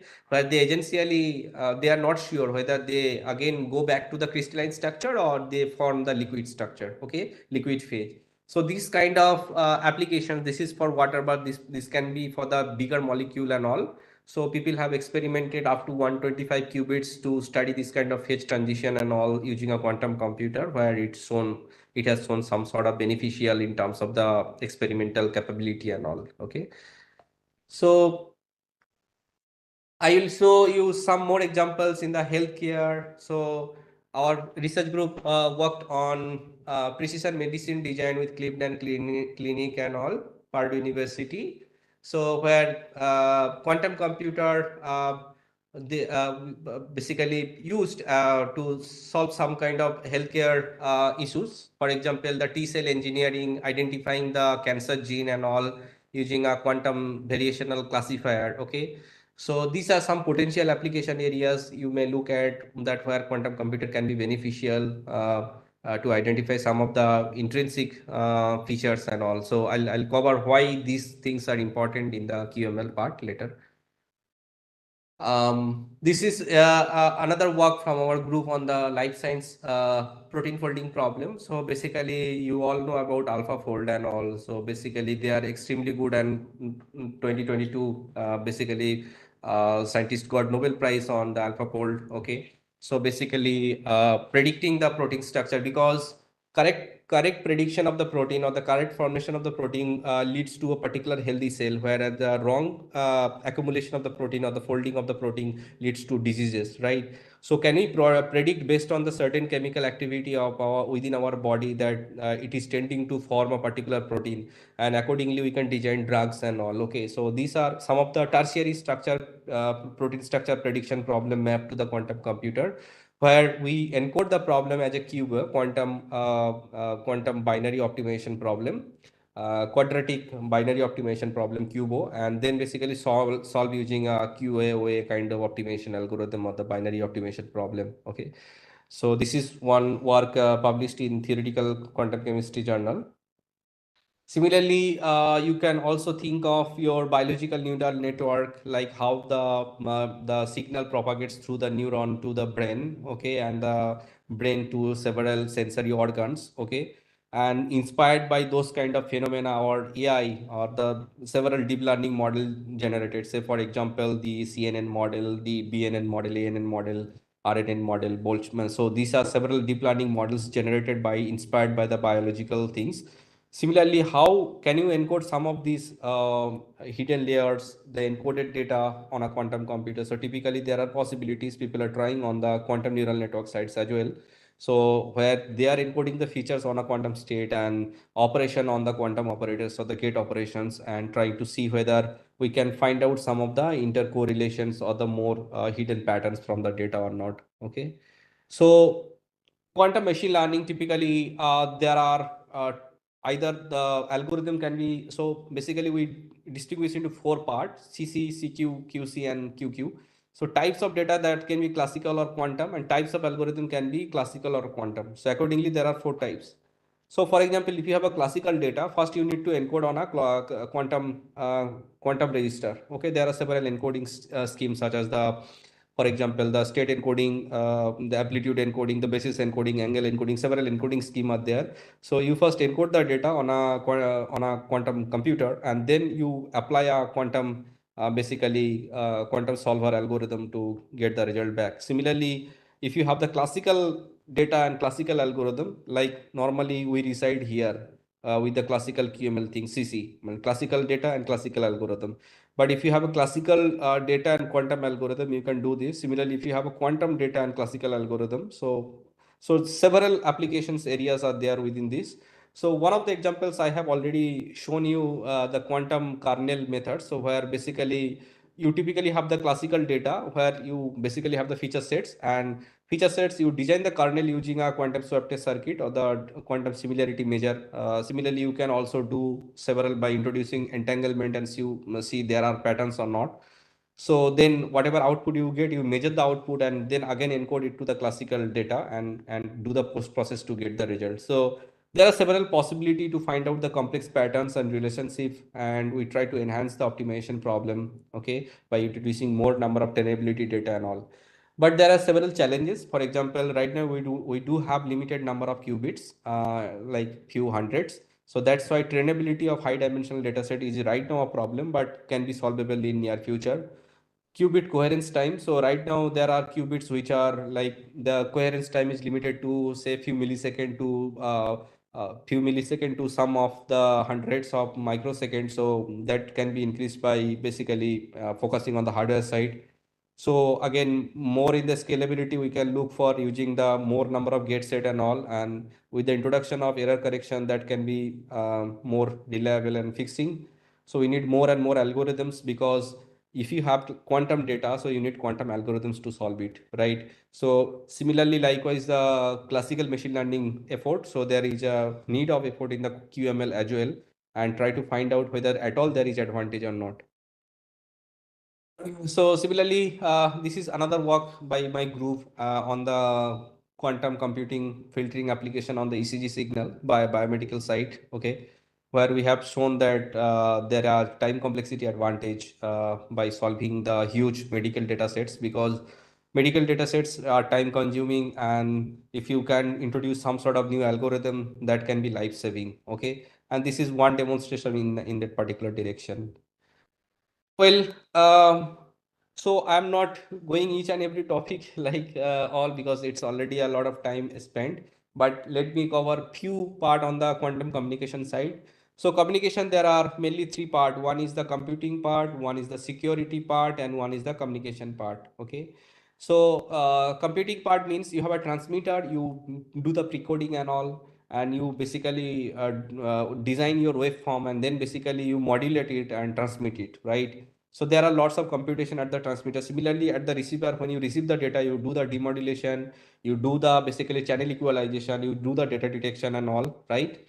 And whenever you are transmitting your information, okay, so basically communicating from transmitter to receiver, okay, and there is basically requirement of doing security on top of your message, some envelope, okay, so that the third person or the eavesdropper should not break the information, should not copy the information, okay.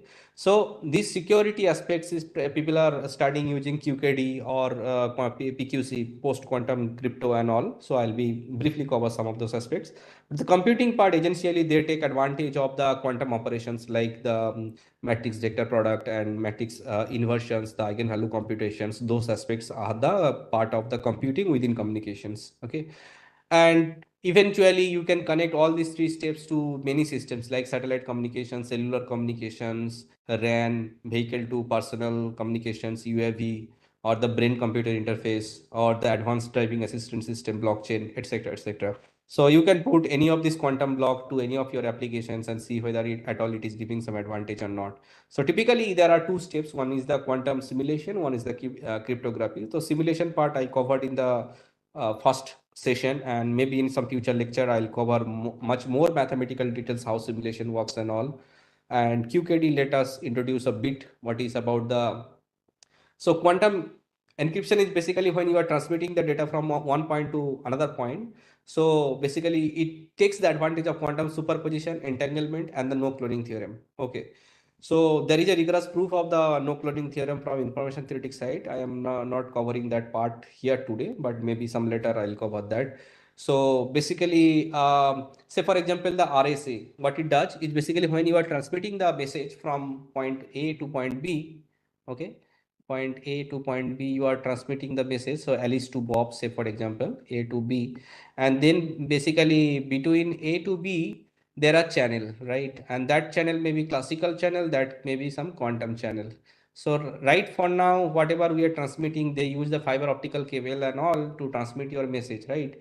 And in between, so when you are transmitting a particular message, so basically it is putting an envelope around your message, okay, and that particular envelope, it is believed that if you put a like very large number of prime numbers as a product of prime numbers as the cipher key or the key cryptographic key, so it is difficult by the eavesdroppers to break that key, okay. So typically it's a prime number depending on the product of prime factorizations. So where basically your number is a product of two prime number p and q, where it is difficult to find out what is the particular p and q which gives your number n, right? And if you classically try to solve this problem, so basically it is done by two method, public key and private key. I'm not going to detail of that. But if you try to solve this problem classically, then basically the complexity is exponentially hard. Okay, so that is basically e to the power e to the power k n to the power 1 3 and log n to the power 2/3. That is some exponential times some complexity, where n is your dimensionality. Okay, number of bit that is represented, that is given to represent your numbers. Okay, so so that is very hard. But if you just solve this problem on a quantum computer, okay, it will take a very less number of steps using a source factorization algorithm, that is order of n square log n log n, that is roughly less than n to the power 3. Okay, and basically you can break the key, okay, with sufficient number of qubits. So that is a threat to the classical communication system by a quantum computer. And basically these are some steps of the source algorithm, and I'm not covering. So suppose you are expressing your information by ket psi, you do a quantum Fourier transform and you get the periodicity of the pattern. That means after how many operations your modulus is repeating, then basically you can find the basically factors or the integers of the data pattern, how it is the cipher is generated. Okay, so basically the source factoring algorithm based on the periodicity finding in a pair, like if you have a signal and there are some repetition of the frequency component, right, you can find the period. Similarly, on the bit pattern of your cipher key or the security key, you can find the pattern by doing the quantum Fourier transform and some post processing, basically order finding plus QFT. That's essentially the source factoring algorithm, and that's a threat to the classical quantum computing algorithm. So to solve this problem, there are various mechanisms. One of the mechanisms is called the quantum key distribution, QKD. So if some of you are interested in QKD, so QKD basically right now people are demonstrating with the photonic chip, right? So where you are transmitting information from one place to other place, and these transformation are right now doing with the optical fiber, right? And in the optical fiber when information is transmitted, okay, it is not on the superconducting side, it's the optical communication side. So where basically you are designing the key using the QKD distribution, probabilistic distribution with random numbers, okay, and you are encoding the information with the quantum state, and you are transmitting to the receiver, say Bob, and in between if there is any eavesdropper, and if it try to measure your information what you have transmitted, so it has to do the measurement, and if it performs the measurement on your quantum state, basically your quantum state collapse, then basically your receiver and your transmitter knows that there is a collapse in between your communication channel, and you are make sure that we should not communicate again through this particular channel. So this is the basic idea of your QKD. And there are several protocols like KYK protocol, Y00 protocol, position-based cryptography, dependent cryptography. So there are several architecture. So some of the applications are government and military applications, banking, financial transactions, protecting critical infrastructure like power grids and all. Okay. Similarly, there are something called the post-quantum cryptography side. This is a classical crypto scheme, which is based on if there are certain quantum threats. So I'm not going details to that. So like there are IBM pipeline to solve this kind of problem, PQC, like quantum safe crypto, and there are 6 primary domain of quantum safe crypto, like lattice-based crypto, multivariate crypto, hash-based crypto, code-based crypto. So these are classical cryptographic scheme, how you can protect your information through some some intelligent design and all. So these are the IBM quantum safe roadmap for cryptography security side. Like in 2025 we are supposed to introduce the critical infrastructure protection coalition. Then 2026 we have healthcare coalition and the quantum safe talent transformation, some of the techniques like that. So with this I conclude my session. Because of lack of time, maybe we can meet again sometime. And if you have some question, I'll be happy to answer.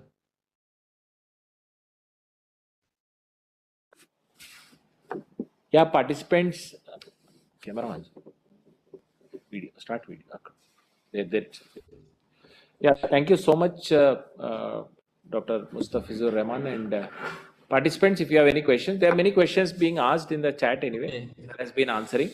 So if you still need something, you can continue to Maybe ask. I can You take have some 5 time. minutes. Yeah, I can take some 5-10 minutes to answer. Yeah. Okay, can I IBM added period simulation and alternative long-term simulation? IBM quantum computers have a limited time period for simulation. Okay, so these are some business-related question. So we have some like premium access for like a long-term access, but right now I think it's 10 minutes free access, so you can take use of that for important experiments. Okay, IBM is charging hardware. How to add Oracle function UF in IBM code composer? Okay, so typically, like for example, Grover's kind of algorithm, you can create UF. So there are strategies. So what I will better do, I'll share some of the tutorial link to Professor Pili and the MNIT, so that you can revisit to our tutorials. These are elaborated written there, and you can make use of that. Okay, then okay, do you think many application can be taken for quantum computer or HPC? Well, first of all, let me be honest. All problems should not be solved by a quantum computer. Classical computer are good at many problems. Okay, say for example, if there is a calculator, okay, and if you visit to a market to buy potato or anything, okay, you won't see a laptop. The shopkeeper is not carrying a laptop to give you the commodities, right? Still they are using the calculator because it is sufficient for them to calculate price for weightage of materials, right? Similarly, classical computer good at many things, right? Like for example, your matrix manipulations, machine learning application, and all stuff. Quantum computer, or especially we are targeting problems which are beyond the scope of classical computer. For example, protein folding, some of the new kind of drug discovery, medicine design, defense applications, healthcare. So there are typical good problems which are basically intractable by a classical computer or hard for the classical computer. So there you can target QC. But for now, at least you can start with some simple problem like, for example, phase estimation, ground state calculations, small similarity finding measures, or the data classification. These are some basic hands-on experiments for you. Where we need to invest time? Okay, so my simple answer is that you need to invest time in mathematics. Okay, better to understand quantum computing is to revisit algebra, specifically and probability, and that is the main fundamental of quantum computing. If you are specifically coming from engineering, it is better to revisit 10 plus 2 level mathematics, algebra, and probability. And how Grover's algorithm is applied to unstructured data, as you mentioned. Okay, I'll share the tutorial, please. I'll be sharing my entire slide right away. So I have no privacy. I'll be sharing every talk I share my PPT. Definitely I share today right now. Okay, so Thank you. most of the question I think it is covered, and definitely I'll share all the resources I have. Yeah, thanks a lot.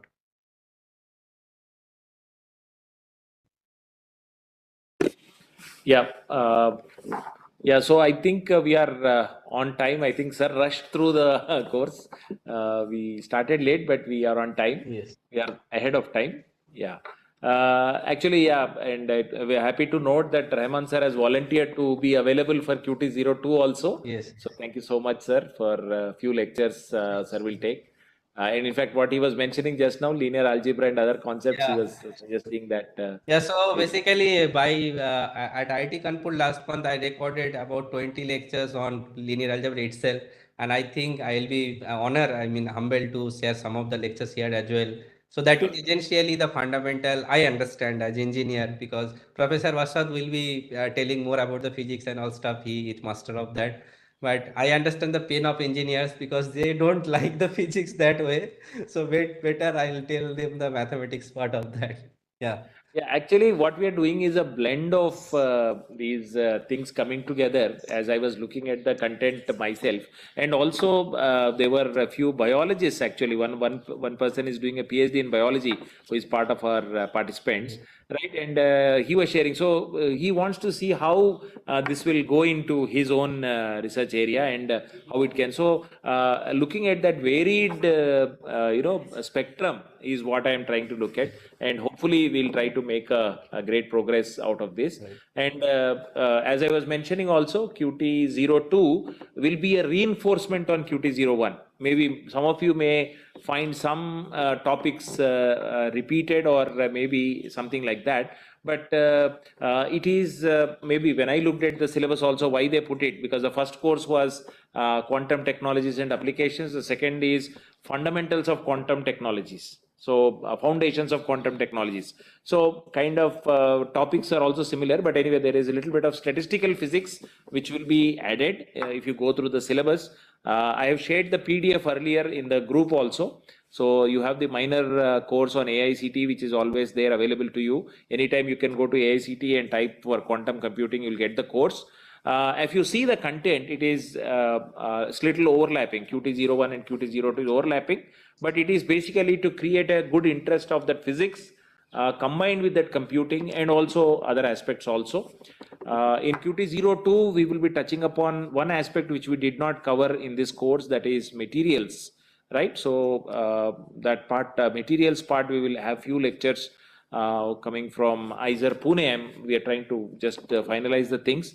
And that is the only delay. Once that is finalized, we'll immediately announce the course and open the registrations. Please be willing. As I mentioned also, many faculty members are there who are also from physics background and also teachers and have been taught for so many years, have been teaching for so many years.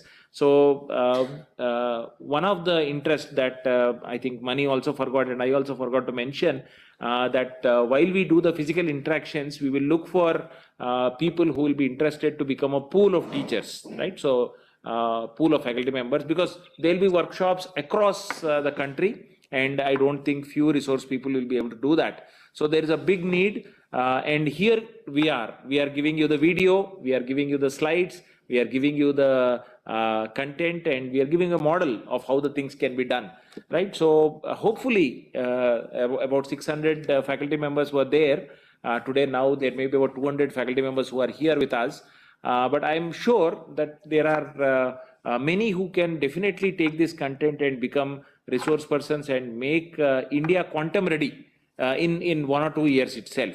I think that's a big beginning which we made, is what I'm very happy, and everybody is excited to be part of this thing, like Dr. Ashwath was mentioning, Dr. Rahman was mentioning, Dr. Nivedita called me, somehow she could not join at that time, but hopefully in QT02 she will be taking some sessions, so we will again interact, and I think we have had a wonderful time. So we will send out one more details after we finish the feedback. Feedback will be shared now. Immediately, please check your mails and submit the feedback. Certificate will be issued only after the feedback will be submitted. One more thing about the certificates, till Monday the exam quiz 2 is open, so we'll wait till that time because we'll have to give you the grading. So we'll do the grading and give you, and accordingly we will issue the certificate. So give us some time. 24th till 24th we will wait for the result. 25th or 26th we'll compile everything, check everything. So hopefully by that week, before 31st, definitely we will give you the certificates. 31st is hard deadline for us, but we may do it 3-4 days before that itself. So please wait. We will have the DRDO logo, we'll have the AICT logo, we'll have the IBM logo, and the Ministry of Electronics and Information Technology logo, and 6 institutes logo. Along with MNIT, you'll have 5 more institutes coming in. So this certificate is going to be really very valid and valuable one you will hold in your hands. You have worked hard, you have listened to the lectures, and I hope that is that. So we will have foundations of quantum technologies coming up, then basics of quantum programming, which will be coming up later. So these 2 courses will be there. So hopefully, yeah, I think there are some questions for Dr. Mustafizur. Sir, can you look up the chat? Yes. Yeah, sure. You can take it up. Yeah. Yeah, so I have more interest in interlink with physics with quantum computing. What do I do, sir? Okay.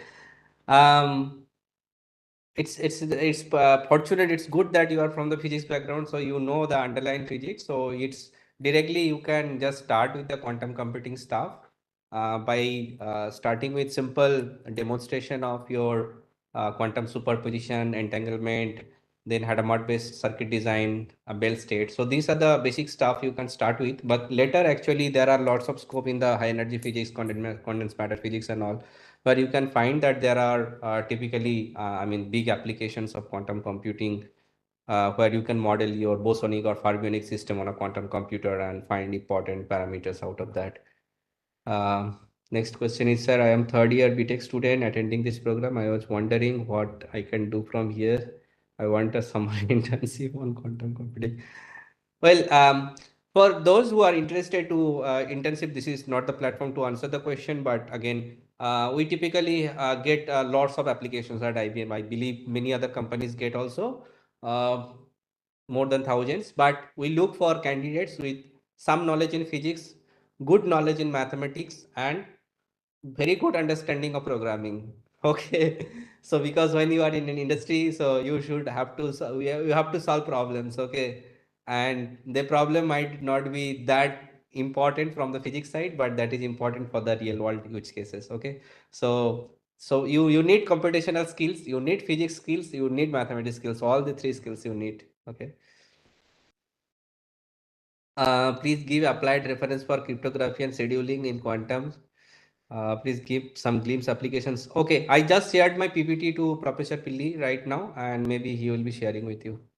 All the references are already mentioned in the PPT. Sure. I'll add up. I think Dr. Ashwath, you also would have added, right, already the material. Yes, I have already added the material. So yeah, the entire content is already uploaded. Yeah, Dr. Ashwath, you were saying something. Yeah, the references are at the bottom. If I'm taking some figure, it is from the reference. So if you click on it or use that link, it will reach to the particular question journal paper. I think some of the students from physics asked question. Maybe Professor Asad is the best person to guide you. Sir, you can tell them what to do. Like they are UG physics student. Yeah. I think see, it's good to have the motivation to go beyond the regular physics, that is applied physics. So quantum computing is immediately seeing some applications right now in the communication side, quantum communication side, that is cryptography. So you can look for quantum communication based research problems, or you can check on the quantum communication hub, NQM hub, that is IIT Madras. So they were doing cryptography based of this is something called quantum key distribution based network. They're trying to realize quantum network. And IIT Delhi, Professor Kansari, they are trying to do the experiments related to the same area. So immediately, if you want to see some applications, so communication is the right direction. Since you are having a physics background, so programming wise, you are like you may not be straight away comfortable into programming, because let's say if you get into quantum machine learning or so algorithms, there we don't use much of a physics. So most of the thing is logic, the probability, and then quantum computing. So their physics is slightly low.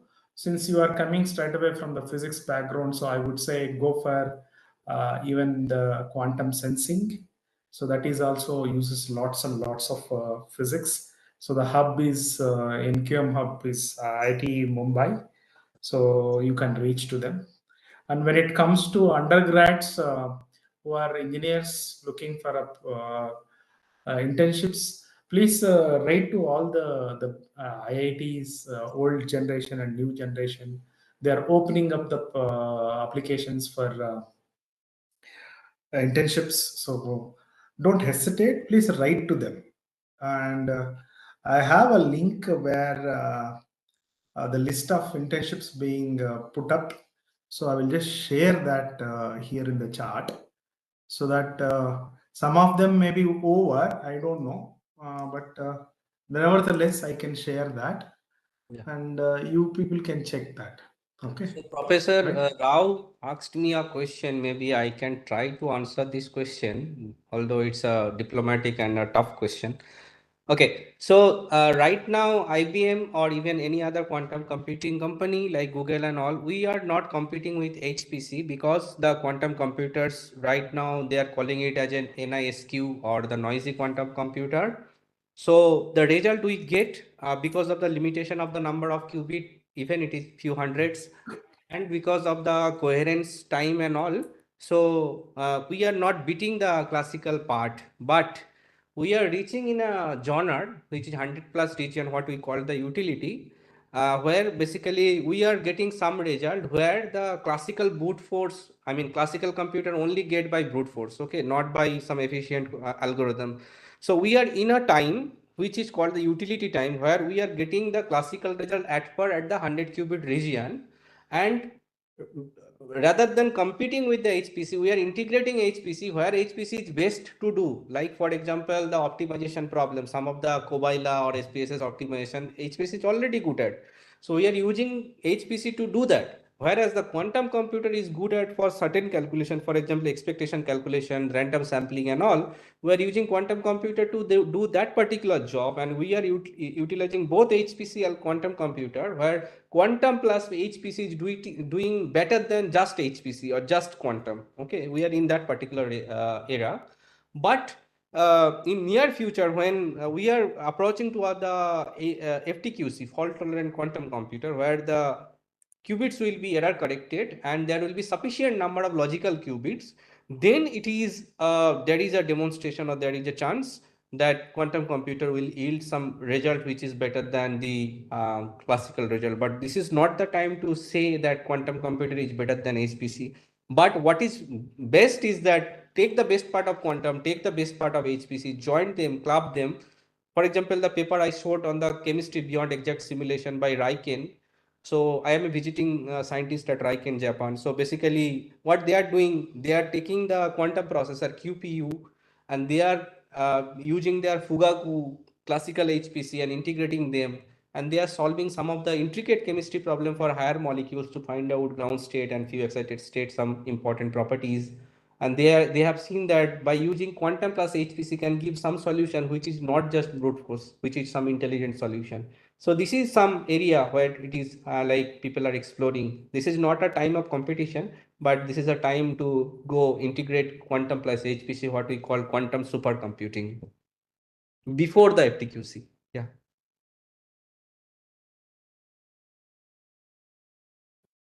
Yes, sir. Yeah. Thank you so much. I think we are almost approaching the time, and we are on time. Actually, thank you, Mustafir sir. I always try to minimize the thing. Yeah. I could understand. I was seeing your impatience, but yeah, actually that people were sharing, so I thought maybe we'll take 2 more minutes or something like that, right? Yeah. Thank you so much, all of you, for being here. Regarding the faculty, this thing, we will send another this thing. So please, now within another half an hour, we will send you all the material will be loaded in 5-10 minutes. We'll complete that. After that, we will send you the feedback link where you will send your feedback. The third thing will be complete the quiz by Monday. Once that is there, give us 3-4 days for the certificates. But maximum before 31st March, definitely we will ensure, you don't have to wait till 31st March, but definitely before 1-2 days before, we will give you the certificates. Once again, thanks to everyone, and especially to Dr. Ashwath and Dr. Mustafizur Rahman today. We will break now. Happy